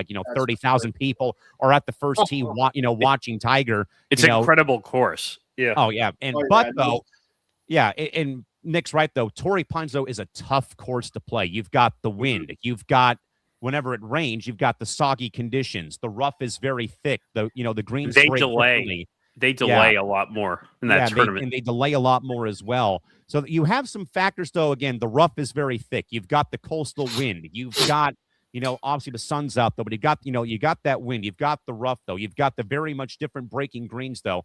The north and south courses can be, very much different from day one to day two. But I guess, though, Nick, your overall, perspective, and we've in a way, we have talked a lot, though, on Press Row regarding this particular move made, though. We talked about DeChambeau and Cam Smith and John Rahm. They all said no. We had to, DeChambeau's, smart ass remarks. I can go make more money with YouTube than I don't need the tour, need these major events, though. But Nick, again, your thoughts, though, about Koepka's return, though, but also how probably do you think, though, not just Torrey Pines, though, but other courses might be in a way treating him as the comeback tour begins, though, on Thursday from Torrey Pines here in San Diego? Well, first, this has nothing to do with the actual courses. The courses are just part of whatever the tours that they're part of, whether it's the PGA Tour or part of Live. That's just the vehicle used to play the events. But I want to look back, and I have it here, is this PGA Tour's returning member program penalties. We talked about on Press Row, I think, either last week or the week prior. Which are absurd. They're absurd. Which the PGA Tour is taking advantage of guys who went from Live. And I want to ask everybody this, and Callan, I asked you this too. Have you ever heard of someone who goes to take a competitive offer, and then when they want to come back, they get penalized because they went to take more money for a competitive offer? Yeah, I haven't heard it. So that's like take the WNBA, which now has Unrivaled, and they have Project B, and what's the other one, Callan? I always forget. Athletes Unlimited. Athletes Unlimited. Is the W going to penalize those players for going to those competitive leagues? No, of course not. Because then they're going to really be up shit's creek without a paddle if they do that to WNBA players. But look at these penalties. Okay, one-time $5 million donation to charity. In what world can a competitive league say, oh, I don't like the fact that you went to the competitor, and if you want to come back here, you have to have a $5 million donation to charity, or you're ineligible for the player equity program. Now, Callan and I didn't know the answer. Ben, do you know what the player equity program is, the PGA Tour, or no? Not really. I mean, I've heard about it, but I don't really know the. I think it just has to do with building up like actual equity for the tour. Yeah. I guess. Yeah. Nick, I got the answer for you. Okay. The PGA Player Equity Program, established 2 years ago, rewards players with equity grants based on their performance, and it has recently expanded to include the top 50 players in the 2026 FedEx Cup standings. But as part of the players that went to Live, they're ineligible for the Player Equity Program from 26 to 2030. Oh, wow. And then on top of for a long time. I didn't expect 4 years of that. Wow. And then on top of that, now this one makes the most sense because they haven't been around on the tour this year. They're ineligible for the 2026 FedEx Cup bonus program. They haven't been on tour all year. Yeah, that makes sense. That one makes the only part that makes any logical sense to anybody on this panel tonight. And then the last one says it must commit to at least 15 co-sponsored or approved events. So now you're controlling them because you didn't like the fact they went to Live. Now, let me be very clear about one thing. I'm not a fan of Live. I don't like the way the representation is for Live. I don't like that Saudi Arabia is behind Live. The money is dirty. It's oil money from outside this country. That's all fair and makes total sense. But we live in the world of business. Okay? If there's more money, think about this now. If I was able to pay you guys now, and then another network came across and said, I'll give you double what I'm making, tell me what the logical answer is. Logical answer is you go where there's more money. Thank you. That's the point. So these contracts, and I looked it up just for context. The top 5 live golf contracts. Number 1, Jon Rahm, $300 million. Is John Rahm getting $300 million from the PGA Tour? No. Phil Mickelson, number 2, $200 million. Is Phil Mickelson getting $200 million from the PGA Tour? Now. Brooks Koepka, who we're talking about now, his contract was $130 million. Was he getting that at the current time that he was in the PGA Tour? No. Dustin Johnson, $125 million. Bryson DeChambeau, $125 million, which, by the way, he is the biggest idiot on the tour, in my opinion, now over at Live. Bryson? Yeah. Because he's one of the best golfers in the game, and he's basically just losing his reputation playing for that league. Right. And no one's more. Thank you, Ben. And no one's debating. He's an incredible golfer. No one's debating that. It's his attitude. Ego. It's the ego and attitude, yes. Oh, and obviously, speaking of Bryson, it's a great segue because, of course, of the feud that he had with Brooks, for years. Yes. Right? And now the fact is, well, apparently that they're kind of friends now, and it was a kind of real thing in the past. I don't know about that. Wait, why? You lying? Why you always lying? Oh my God! Stop you fucking lying! Wait a minute. Is that because he went back to the PGA Tour? No, they apparently just talked of course, more and more. But here's the thing, and Bryson, first of all, is using such the old age argument. Oh well, I can make more money on YouTube, so I don't need the PGA Tour. Yeah, for this, that. Have you seen the stuff with Bryson trying to hit golf balls over houses and stuff? Yes, I have. I'm like, bro, that's so dangerous. That's not golf either. No. That's more just I'm rich and I can do whatever I want. Yeah, trying to hit it into because he's a raw pain in the ass. Yeah, really. I'm like, man.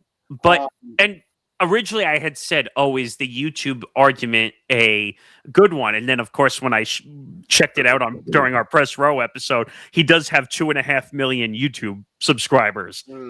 But I'm not shocked. But at the same time, so what? Go ahead. Go off into your corner. Do whatever you want. You've made your millions of dollars. No one cares. Yep. But for the PGA Tour to come out and say, if you want to come back on our tour, we're going to basically beat the living shit out of you with penalties. That's wrong on the PGA Tour's front. And if I was anybody, say I was on Live and you were making me... First of all, I've never heard of someone saying, oh, you have to make a $5 million donation. Never heard that anywhere. That's insane. No. You know what that is? That's the PGA Tour saying, "Oh, you're a millionaire. You just got your contracts from Live. Just slide the $5 million check under the door, and we'll be good." That's essentially what that is. Sneak it underneath the door. It's crazy too because Bryson is one of the top guys on the Ryder Cup team, and they just had the Ryder Cup this past year. And, right. There's a lot of guys honestly on the USA Ryder Cup team, which, by the way, they were really close to making a comeback. There was controversy in there too, wasn't there? Not really. No, I mean, the Europeans, the first 3 days were just crushing us. No, I mean, they were beating the Americans with a damn steel chair. No, but I thought towards the end there was a controversy, on written paper or something. I thought there was. I mean, there were a few. There were some antics though, as Nick and I talked about I think on Press Row. Oh, was that the Rory thing? Rory McIlroy's wife getting Rory, heckled. Yeah. Dustin Johnson, I think him and his caddy went after a couple of the players on the European team. Why? It got pretty messy there for at least one day, and then Rory clapped back, said, "Hey, read the damn scoreboard." Yeah, no, because obviously it was in New York, and of course a lot of people were just going nuts. It was at Bethpage Black. It's literally 20 minutes from me here. Yeah. But by the way, because I had to drive by it a few times, it was incredible the way they built the stands out. Because what's weird about Bethpage Black is it's over a street and it's on 2 sides. So the way they had to build this and not get hit by cars crossing the street, this is not exactly. By the way, it took them 3 months to take down all the stands. It was crazy. They couldn't get the stuff down. Damn. But one last thing I'll say. So it says here, how much does a live golf event pay out? And this is why some guys went over there. each event had a $20 million prize pool. What do you think of Ben? You would know this better. How much was the average prize pool approximately on a PGA Tour event? Oof, I don't know. Maybe a few million. Maybe. Yeah, I'd say a few million. Definitely. So 20 million again, competitive money. First of all, and I think 20 million is like top. I think like the tour championship, that's 20 million, but everything else is obviously less. Except for the FedEx bonus, which I think is 20 or 25 million. Yeah, that's what I'm talking about, like the tour championship, and FedEx Cup, whatever they call it now. For those wondering, by the way, the payout for Sunday or for the Farmers Insurance Open is $1.728 million. It's nothing compared to Live. Every event is 20 million for the Live. Why do you now? The other thing, and Ben could probably talk about this too on the tour. Why do these guys who've made millions of dollars? Why are they going to Live accepting these ridiculous contracts when they don't need that money? Because they want to be rich. They already are rich. Yeah, well, they want it. They essentially want to go where the higher bag is. You look at the Dodgers, right? You know, the Dodgers want to spend the bag when talking about negotiations. Yeah. You say that, Nick, the way that it is, but it's unfortunately it's the fact. The other one that's funny too. So Tiger Woods was made an offer to go to Live. He was offered $800 million. Oh my god. He already was a billionaire. His first billionaire. Well, no, that's I crazy. should say first. That's nuts. So Jordan, Tiger, I don't know who. I think Roger Federer was up there. They were like the three that really were like the billionaires of the time when it came to this sport. Can you imagine that? And by the way, Tiger said that meeting was like not even a few minutes. Like they walked in, they said, "Here's our offer," and he told them to get out. Apparently. Can you imagine someone coming into your office and say, "Hey, we're going to offer you an $800 million check to come play for Live Golf. All you have to do is just come play in our event, and that's it." It's absurd the amount of money that the Saudi Public Interest Fund has. Callan's mouth almost dropped when I told him how much the Public Interest Fund was worth now. It's worth $900 billion. Yeah. Google. So Tiger was offered in 2022 a Live Golf contract in the range of 700 to 800 million, or potentially up to 1 billion to join the Saudi-backed league, which immediately he declined. The CEO of Live Golf, Greg Norman, at the time, confirmed the mind-boggling enormous offer, securing it. And then the reasoning: so Tiger rejected the offer due to his loyalty to the PGA and disagreement with the breakaway leagues, as stated reports from CBS. And I said this to Callan, and I think he got it when I said it. $800 million compared to a $900 billion fund is chump change. They could reach into their pocket and say, "Here you go. Here's $800 million. Yeah. We'll make that up in oil money." Well, because the Saudi Public Interest Fund is all oil money. That's really all it is. And they said by 2030, that fund is going to be worth $2 trillion. Make it make sense to me. Yeah, I wish I could, Michael K., but I can't. I don't know. It's absurd the amount of money, and I think if we're not mistaken, because Callan, we talked about this too, they're invested in soccer teams. They're invested, I think, in a tennis league. Also, they're invested in gaming because that's a huge thing now. Esports, I think that's what the kids call it now. Esports, yes. It's really popular now. But it's bad. The Saudi Public Interest Fund is taking over. I think they're involved in the WWE now. That's why the events are in Saudi Arabia. Yeah. Royal Rumble, I think, is there on Saturday afternoon, I think. And that's all because of Turk al-Sheikh and the Saudi Arabian, and Turkey also. But at the same time, like, I don't know how you put a stop to this public interest fund. You can't. It's only going to get stronger by 2030. It's only going to get worse within the next 4 years. That's for sure. The verdict is in, though. Torrey Pines is the punishing Sal for a reason. Kopeka is on the public tab this week. I expect him to miss the cut as he shakes off the exhibition rust of the last 3 years and gets himself ready for the Masters. All right, gentlemen, to bench confessionals, some overheard takes from local San Diego bars about the wide world of sports that I heard over the course of my Saturday evening. Mr. Morgasen, first up. Sam Darnold is better than Geno Smith ever was for Seattle. He will win Super Bowl MVP, and his past teams are going to regret letting him walk for the next decade. That's a weird take. I'm not going to lie right there.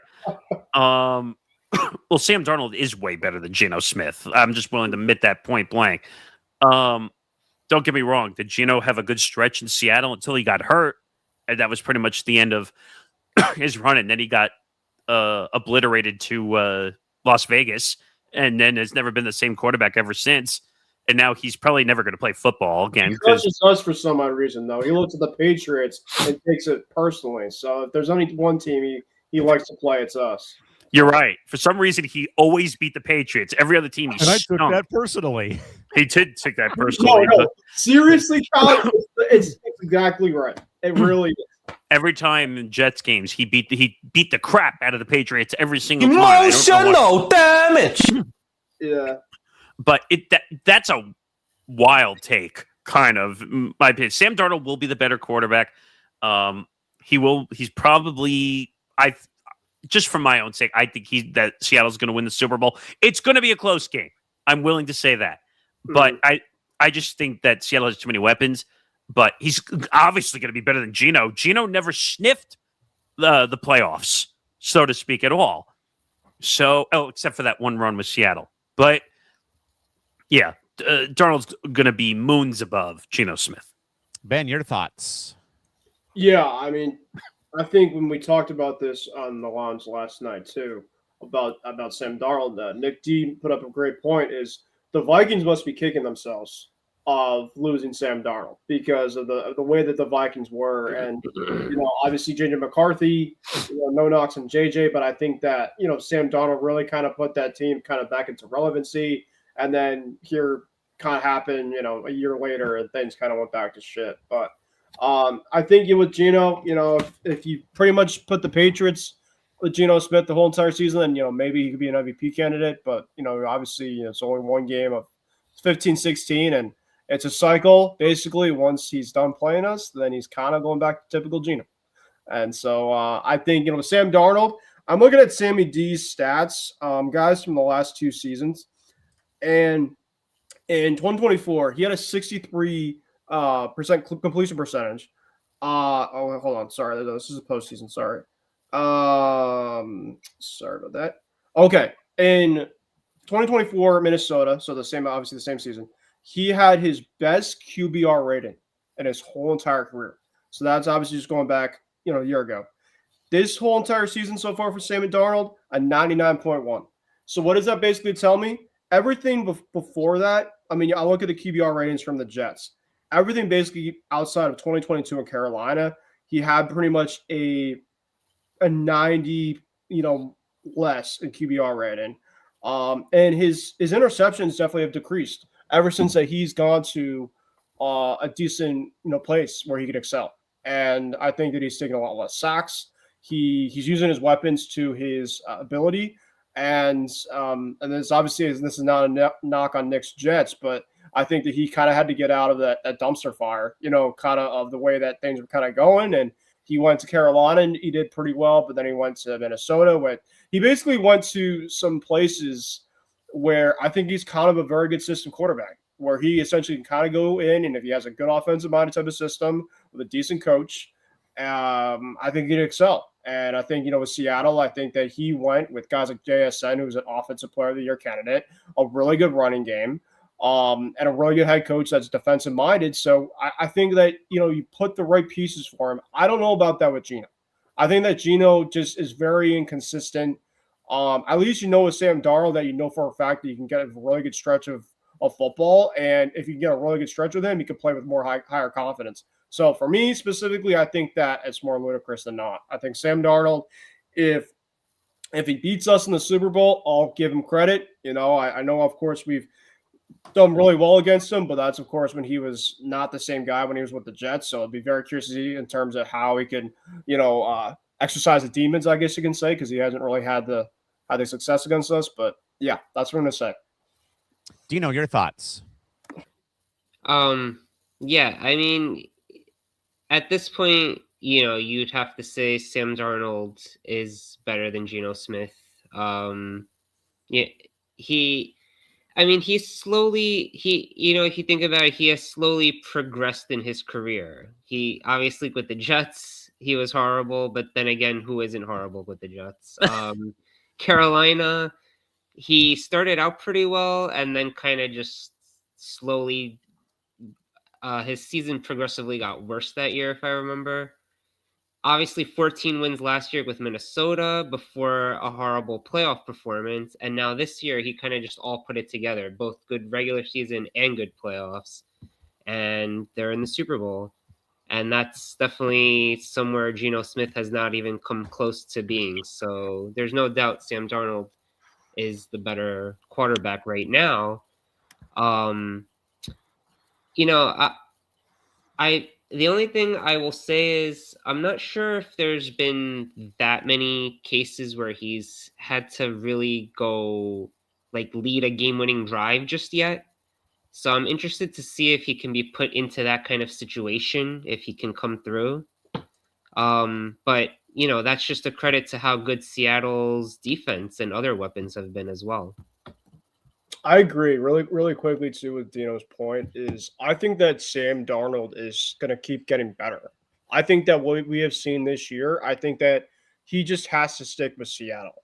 I think that, like I said, with Minnesota, they gave up on him. I guess. I think Seattle, they just said we're going to take a chance on him, and I think Sam is basically looking at that organization and said, all right, sure, I'll just go and prove you guys that you guys made the wrong choice and went with a guy that's a lot more unknown, and this is what you paid for. So, yeah, I think with Seattle, that's a perfect spot, and I wouldn't be shocked. I'm not saying the $7 now all of a sudden you're going to turn into, Mark Jackson or the higher tier, but I do think that he could be a very, comparable quarterback in this league for years to come, and be somebody that is good, is really good.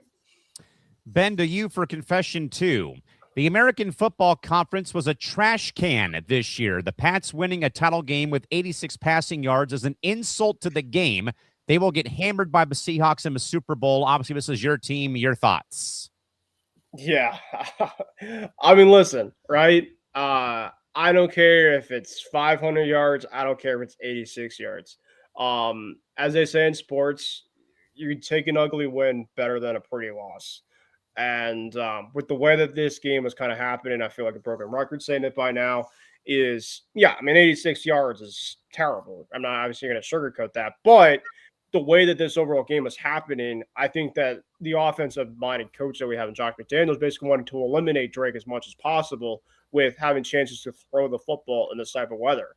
So if he actually had more chances to throw the football in this type of weather, and essentially they didn't want to go by the field position, and they basically wanted to, trust the defense as possible, there would have been a lot more points that Drake May would have had. Passing yards that he would have had. But as they say, look at Josh Allen. Look at some of these quarterbacks in terms of when it comes to passing stats. It looks pretty on paper, but what happens at the end of the day? People are going to just obviously remember, the wins, right? Maybe some people are going to say, well, the MVP situation. Listen, I don't really care, to be honest. Give Stafford the MVP for all I care, right?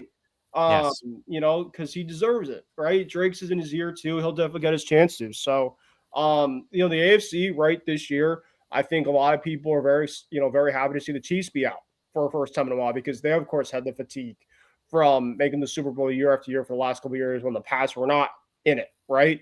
And I think, obviously the Bengals, of course, the Joe Burrow and company, they, of course, always seem to have great offenses, but, of course, can Burrow stay healthy? Can that defense ever put together? Usually it doesn't happen. The Ravens, right? The Ravens, of course, with John Harbaugh, of course, his tenure ended this year. The Steelers, of course, with Aaron Rodgers. Mike Tomlin, of course, stepped down.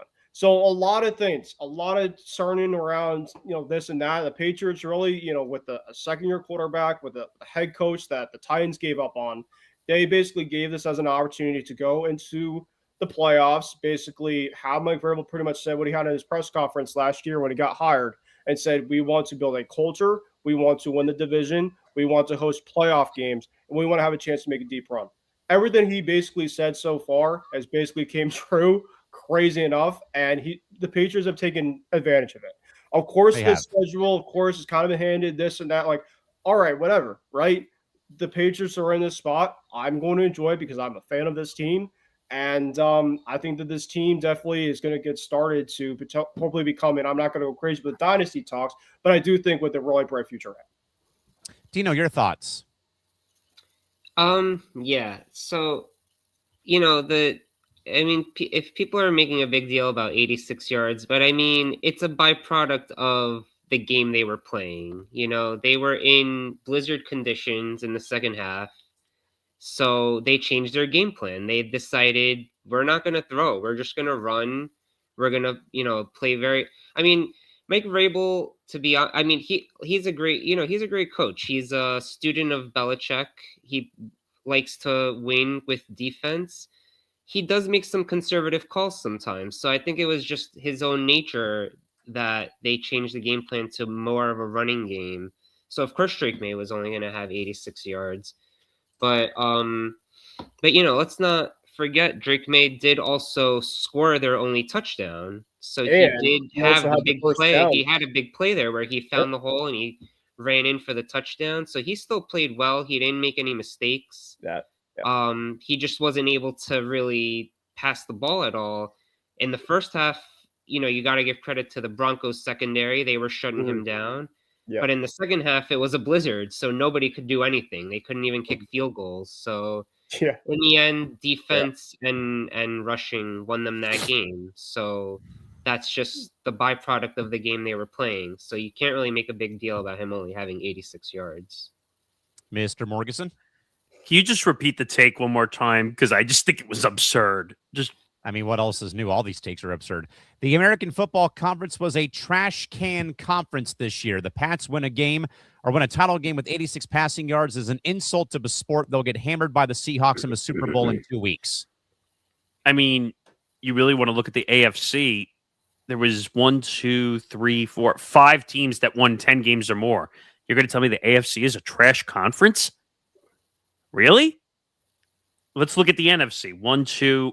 They each had 5 teams with 10 or more wins. Yeah. So to say that the AFC is trash is absolutely absurd in every way, shape, or form.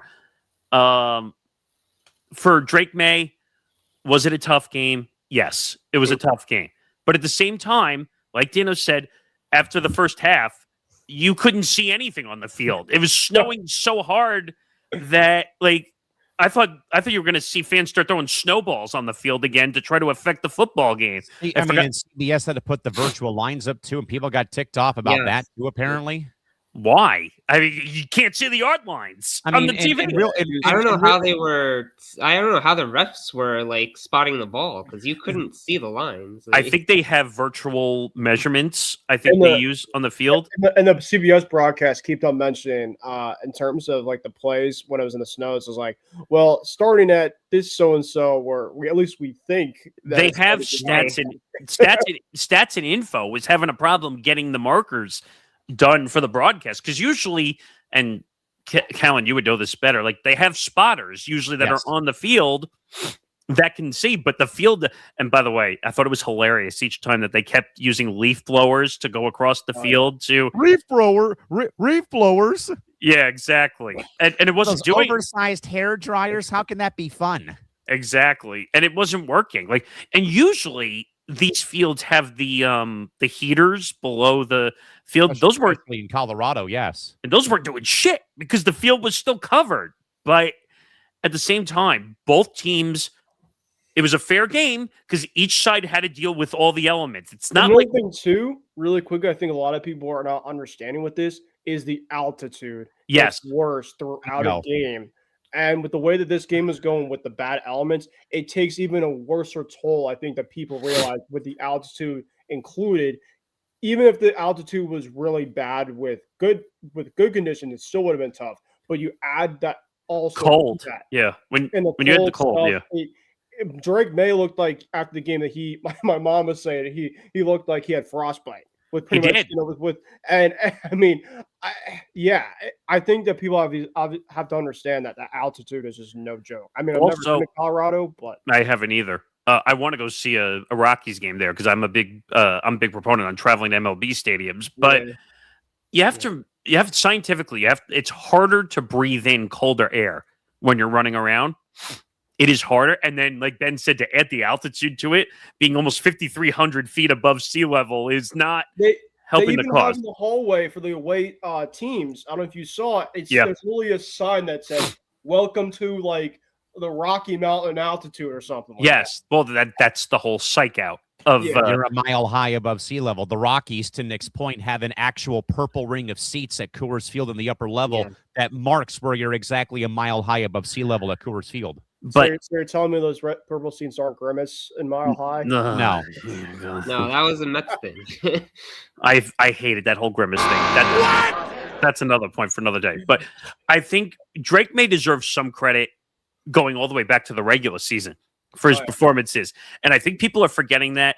I'm getting tired of people saying that the schedule was too easy. That's a ridiculous statement. In the NFL, you don't know what's going to happen every single year. It's the most unpredictable sport out of every professional sport that we play because you still have to go out and win the games. How many times we saw the Packers get upset by Carolina? Carolina also upset LA. Crush the Bills when everybody was saying that the Bills were going to crush the Dolphins. If it was so easy, why aren't the top teams going 17-0?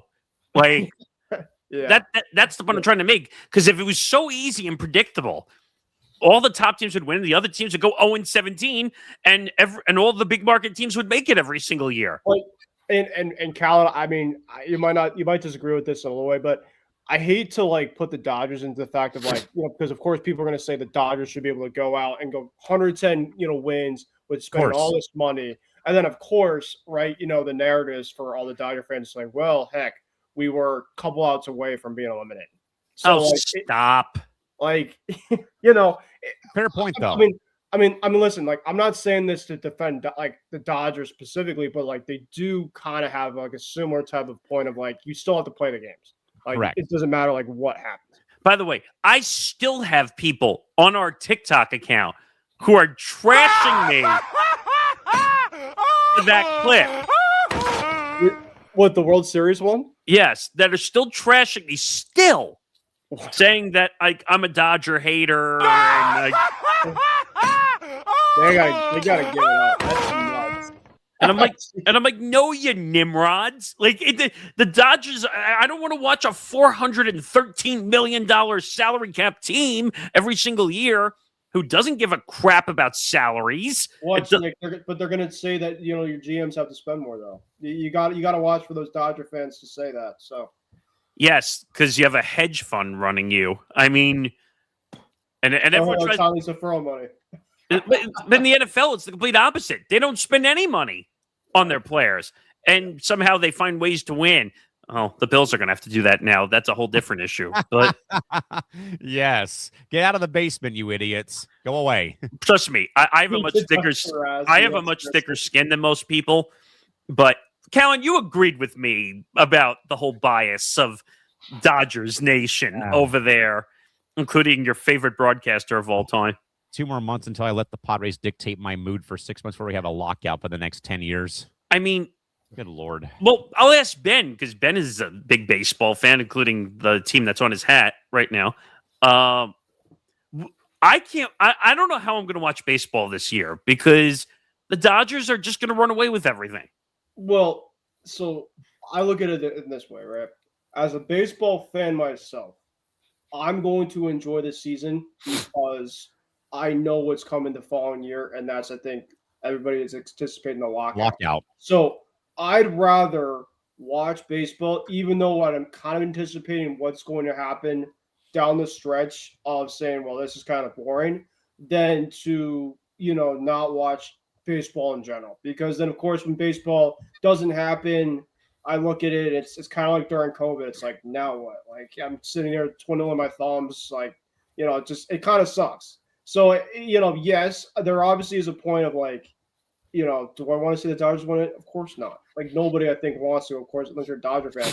But if it had to have me go through a baseball season in which I can watch baseball, watch my team, and watch summer where there's baseball games on, and where I think Callan and Nick and everybody, Ryan, shout out to Ryan, everybody that can watch baseball games where we obviously love it and can go to games and go with friends and stuff like that, that's what I love.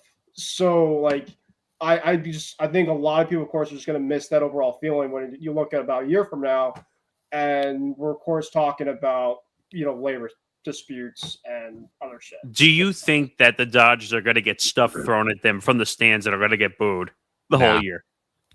I don't think so. Well, I don't know about that. they probably won't. I mean, I do think, that Dodgers Padres kind of the rivalry. I mean, I was going to say, if Ken Rosenthal has his way, then they're going to throw beer bottles at Fernando Tatis Jr. and Manny Machado at every Dodger Padre game in L.A. this season.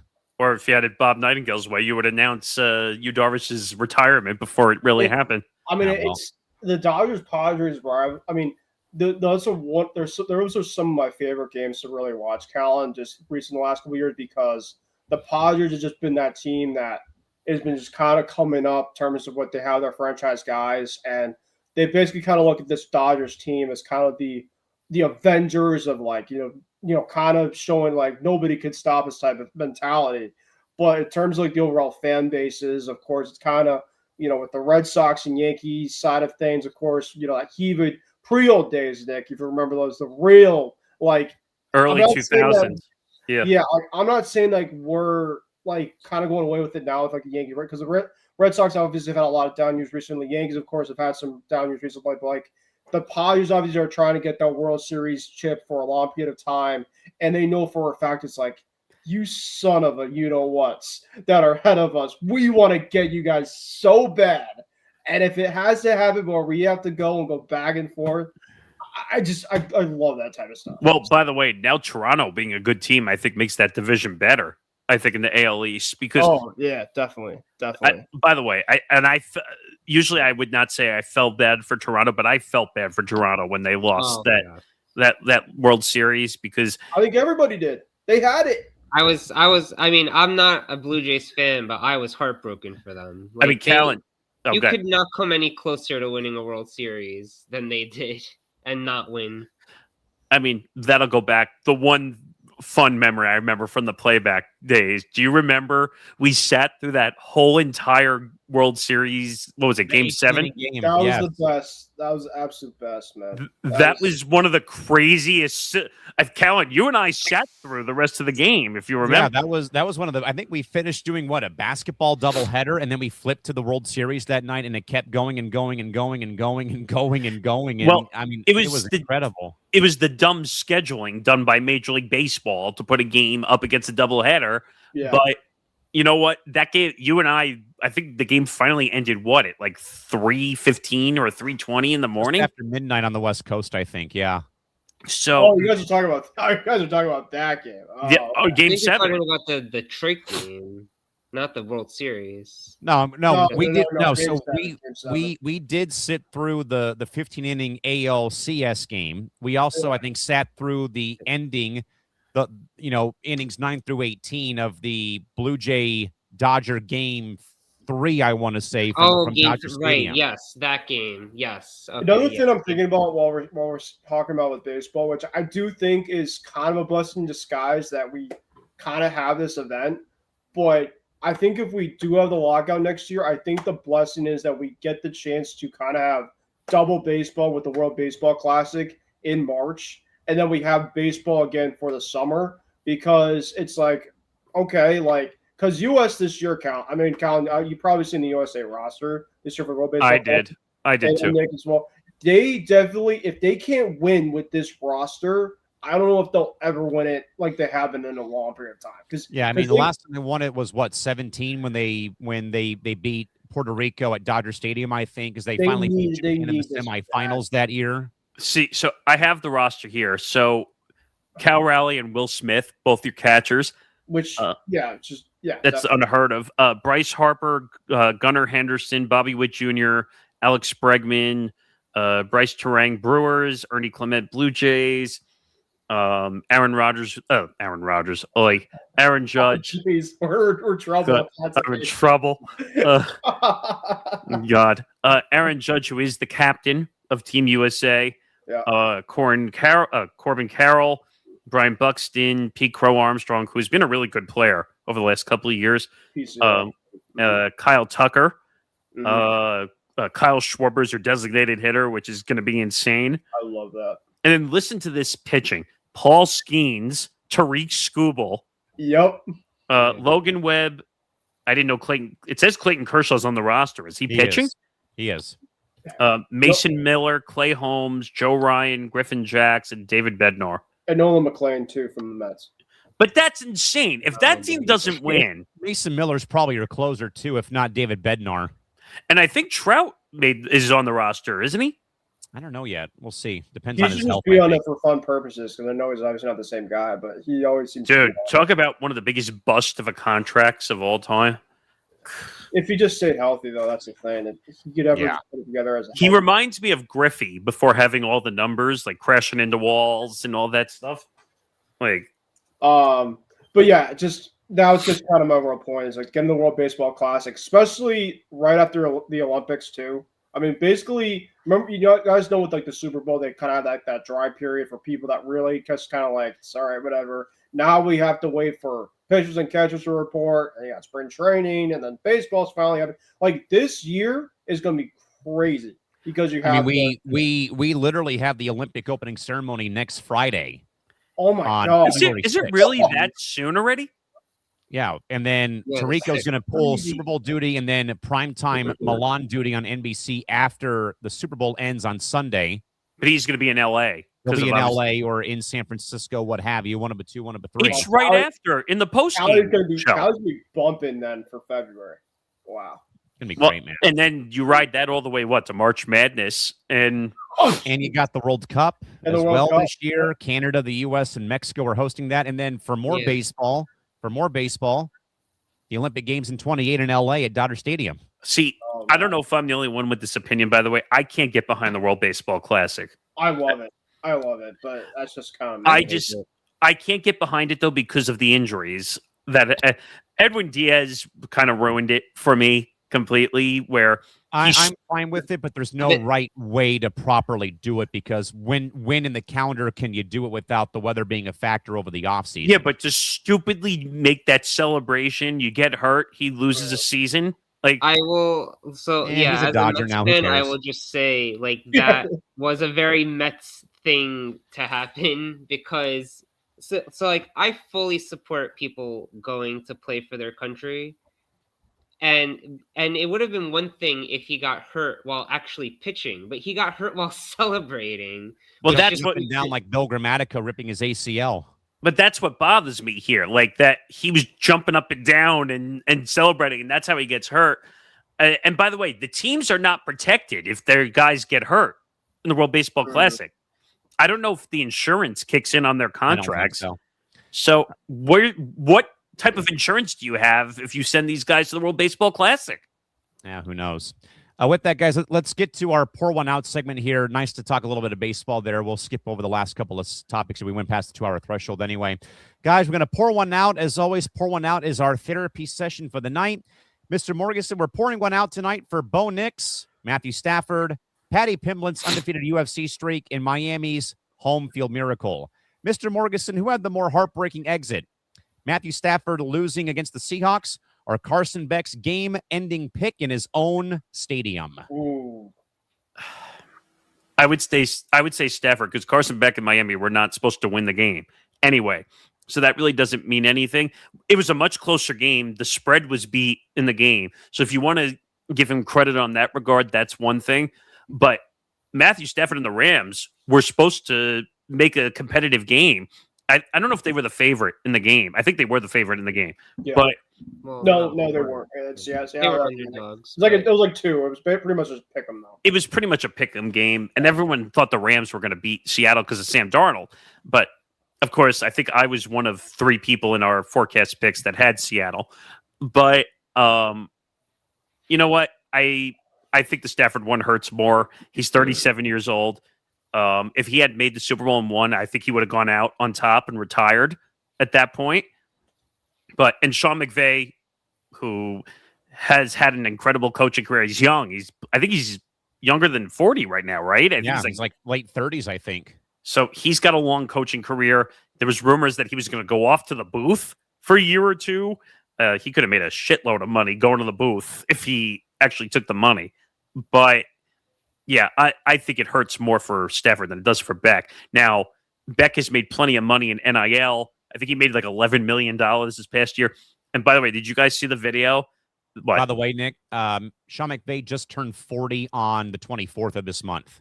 Okay, close enough. He's still 40. He's young. But did you see the humble brag that, I graduated classes 2 years ago? Yeah, we talked about that in Press Row last Wednesday. So he's doing fine. He graduated. He got to play. He made his NIL money. He's going to go as like a late third-round draft pick in the NFL draft when that comes up in April. I'm not worried about him. I think Stafford, that was just tough loss for Stafford. So I'd say Stafford. Ben, what do you think here? Who you pouring one out for, Matthew Stafford or Carson Beck from this past week and weekend of sports? Yeah, I got to agree with Nick with Stafford because I just don't know how many more years Stafford really has in his career.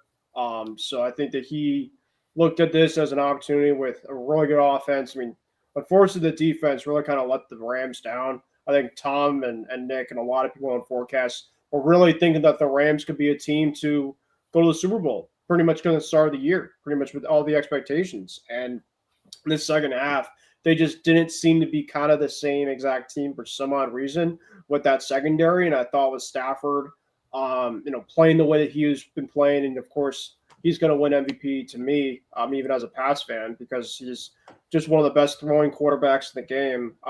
Carson Beck, I think, like Nick mentioned, Miami definitely wasn't supposed to be there. They had a really fun run, though. I mean, the fact that they beat Ohio State, they beat A&M. A&M, yep. And then they beat somebody else big. Ole Miss. Ole Miss, yeah. Ole Miss, yeah. So, Carson Beck obviously had some really good moments, but they went and faced the buzzsaw of the buzzsaw, and that was Indiana. So, you can't look at Carson Beck and say, wow, you got to really, it was tough for Beck, right? Of course, he had the interception. Don't get me wrong. Of course, it sucked for him. But, Stafford doesn't really have any more years left probably in this league, and I think that he deserves to have at least one more Super Bowl in his career. And I think that there was a chance this year with a lot of the top guys, missing the playoffs or just not going out like Josh Allen, stuff like that. So I'm going to go Stafford. However, I do think that Stafford does have one more Super Bowl in him for a chance to win. If he does that, I think he retires. Dino, who you pouring one out for tonight? Well, I mean, obviously it's tough for both of them. I'll pour one out for Carson Beck, actually. I mean, this was definitely his last chance to win another national championship. So I'm not sure if he's really gonna have a very successful NFL career. So it may have very well been the last we ever see of Carson Beck. And, yes, Miami was not supposed to win that game. The fact that they kept it close but, as they say, there's no moral victories. So they had a chance to go and get a game-winning drive there, and he threw an interception to end the game. Whereas with Stafford, I mean, he had an amazing season. The Rams did not lose because of Matthew Stafford. They lost because of their defense. So, I mean, it's tough for both of them. The Rams personally were actually my preseason pick to win the Super Bowl. I thought they presented a good value because of how close they came to beating the Eagles last year. So, I thought they were going to win this year, but they came close, but no cigar. Would you really say it's his last year, or are we going to see a Trinidad Chambliss situation where he's just going to sue for another year of eligibility? What? I mean, this is already his sixth year. Trinidad Chambliss is suing for a seventh year. I don't see how you're allowed to continue playing. You're not even going to classes anymore. Like that.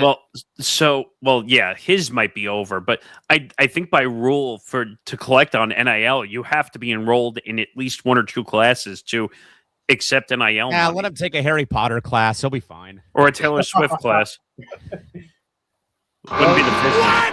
Listen, he could just shake it off that class then. What? Oh,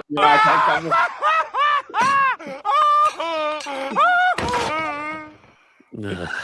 Wowzer. Just wait till the big prop bets come up for week of forecast. How many Taylor Swift bets are we going to see inside that show? What's the over/under of her actually making an appearance for the Super Bowl? By the way, I don't remember. Well, the Chiefs are not in it, so why would she show up? This time. Well, celebrities, no matter what, you never know. I'm looking up because I love using these now, but like the Kalshi sites or Polymarket, I would never bet on them. Let me be very clear about that. Litigation. But it's fun to just kind of look at. Like they have Bad Bunny's halftime opener. I don't know any of his songs, but who will attend the big game? Lionel Messi or Elon Musk? It's amazing. Some of these bets are absurd, just in every way. A lot of like I guess Kalshi offers them, but a lot of the offshore for the MLS season to start in a couple of weeks. What? What'd you say? I said Messi's going to be prepping for the MLS season to start in like 3 weeks. I didn't say it was logical. Let me put it that way. It's that more. Doesn't mean he can't go to the Super Bowl. That's true. You don't think the Super Bowl would want him there with all his followers and everything? Come on. Not if the threats of what's supposed to be there for the halftime show are going to be there. See, they have some props listed here on Kalshi or Polymarket, which I don't recommend you use because they're both under litigation. But the one that just makes me laugh is that you can bet on the temperature for whatever state you want. Right, you can bet on the weather. I saw that. What'd you say, Dino? That you can bet on the weather. That's what I'm saying. Yeah. So there's one coming up in about an hour and 48 minutes. There's countdown clocks on these. So it says lowest temperature in Denver today. And it says -6 to -5 or -9 or below. Wow. You have and you can wait until the timer gets down to like the last few seconds. Can you imagine like if that was hey guys, I bet my house on whether Denver's going to be -9 degrees or below today. I'm a millionaire. Oh, how did you become a millionaire? Oh, I just bet on Denver's temperature for today. What? Snow in New York. Here's another good one. Above 15 inches or above 20 inches. Oh my God, who the hell cares? Well, I do because I have to shovel it. Oh, jeez. I have to go back out and shovel it tomorrow still. And then we have to get a nor'easter again this next coming weekend.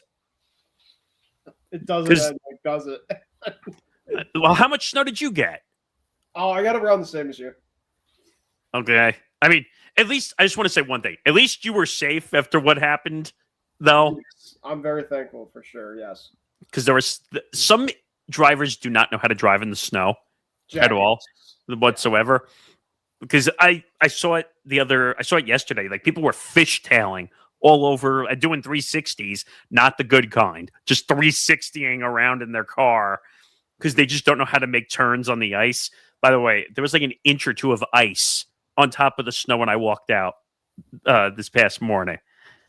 I was just like, no, make it stop. And there's going to be another foot.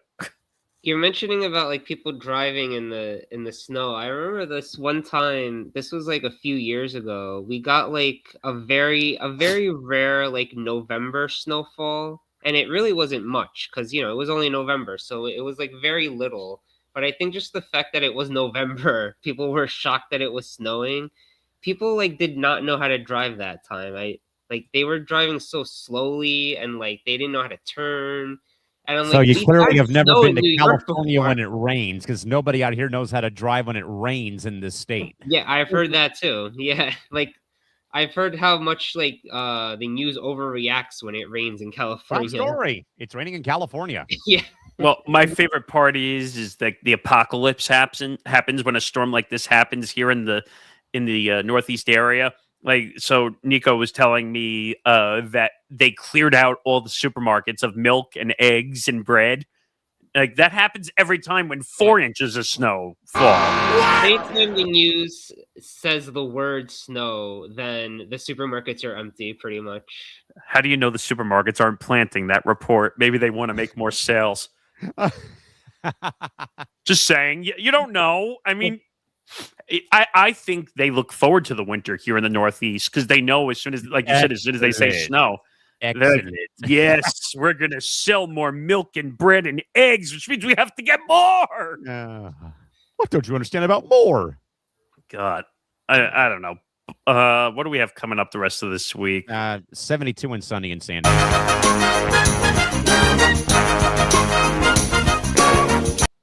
Sorry, gang. With that, though, guys, in mind, though, before we lock the doors tonight, I'm looking at the tab and realizing how insane the sports world has become. We now are staring down the barrel of a Super Bowl where Sam Darnold is the favorite and Drake May is the challenger. It's messy, unpredictable, and pure chaos. Whether it's Brooks Koepka coming back to the cliffs of Torrey Pines to see if he still has the stomach for the PGA Tour, or Indiana fans waking up with a hangover that's going to last until spring training. Sports doesn't care about your script, and it doesn't care about the experts who told me years ago that a kid from San Diego with a loud mouth and a love for hockey wouldn't make it in this industry. We do it for the moments where the referees go silent, the crowd is hushed, and you have to find the voice to tell the story yourself. A major thanks to Nick Morgasen, Dino Taibi, and of course Ben Kruse for a massive night. You guys have made the transition from the broadcast booth back to the bar stool seamless. The scoreboards are in fact off, the stadiums are empty, but in here the lights stay on. We now have a Super Bowl to prep for, a top 25 to rebuild, and an appointment with some hockey and lemon for these vocal cords coming up this weekend. Until next weekend, we're working on our date though, because I'm going to be gone again next Monday, out for a field day next week. But with that in mind though, guys, sadly, the ETB Lounge is officially going to be closed until this weekend. We will, though, have Nick DiMartino back again for the upcoming weekend. We're, again, moving some furniture around in here for either Saturday, Sunday, for both of the shows, though, with just some scheduling stuff that has come up as we enter the month of February. The lounge might be closed, though, but the tab is never settled. We'll see you back here again later this week to see if Drake May has finally thawed out from that mile-high snow. Checks on the house gang for Nick Morgasen, Ben Kruse, and Dino Taibi. Callan McClurg saying good night from Southern California. We'll see you all again sometime this weekend. We're working on the scheduling for the Saturday and Monday shows due to the fact of me being away next Monday here in SoCal. Till next time, folks, have a great night. Bye-bye. See you later. Nice.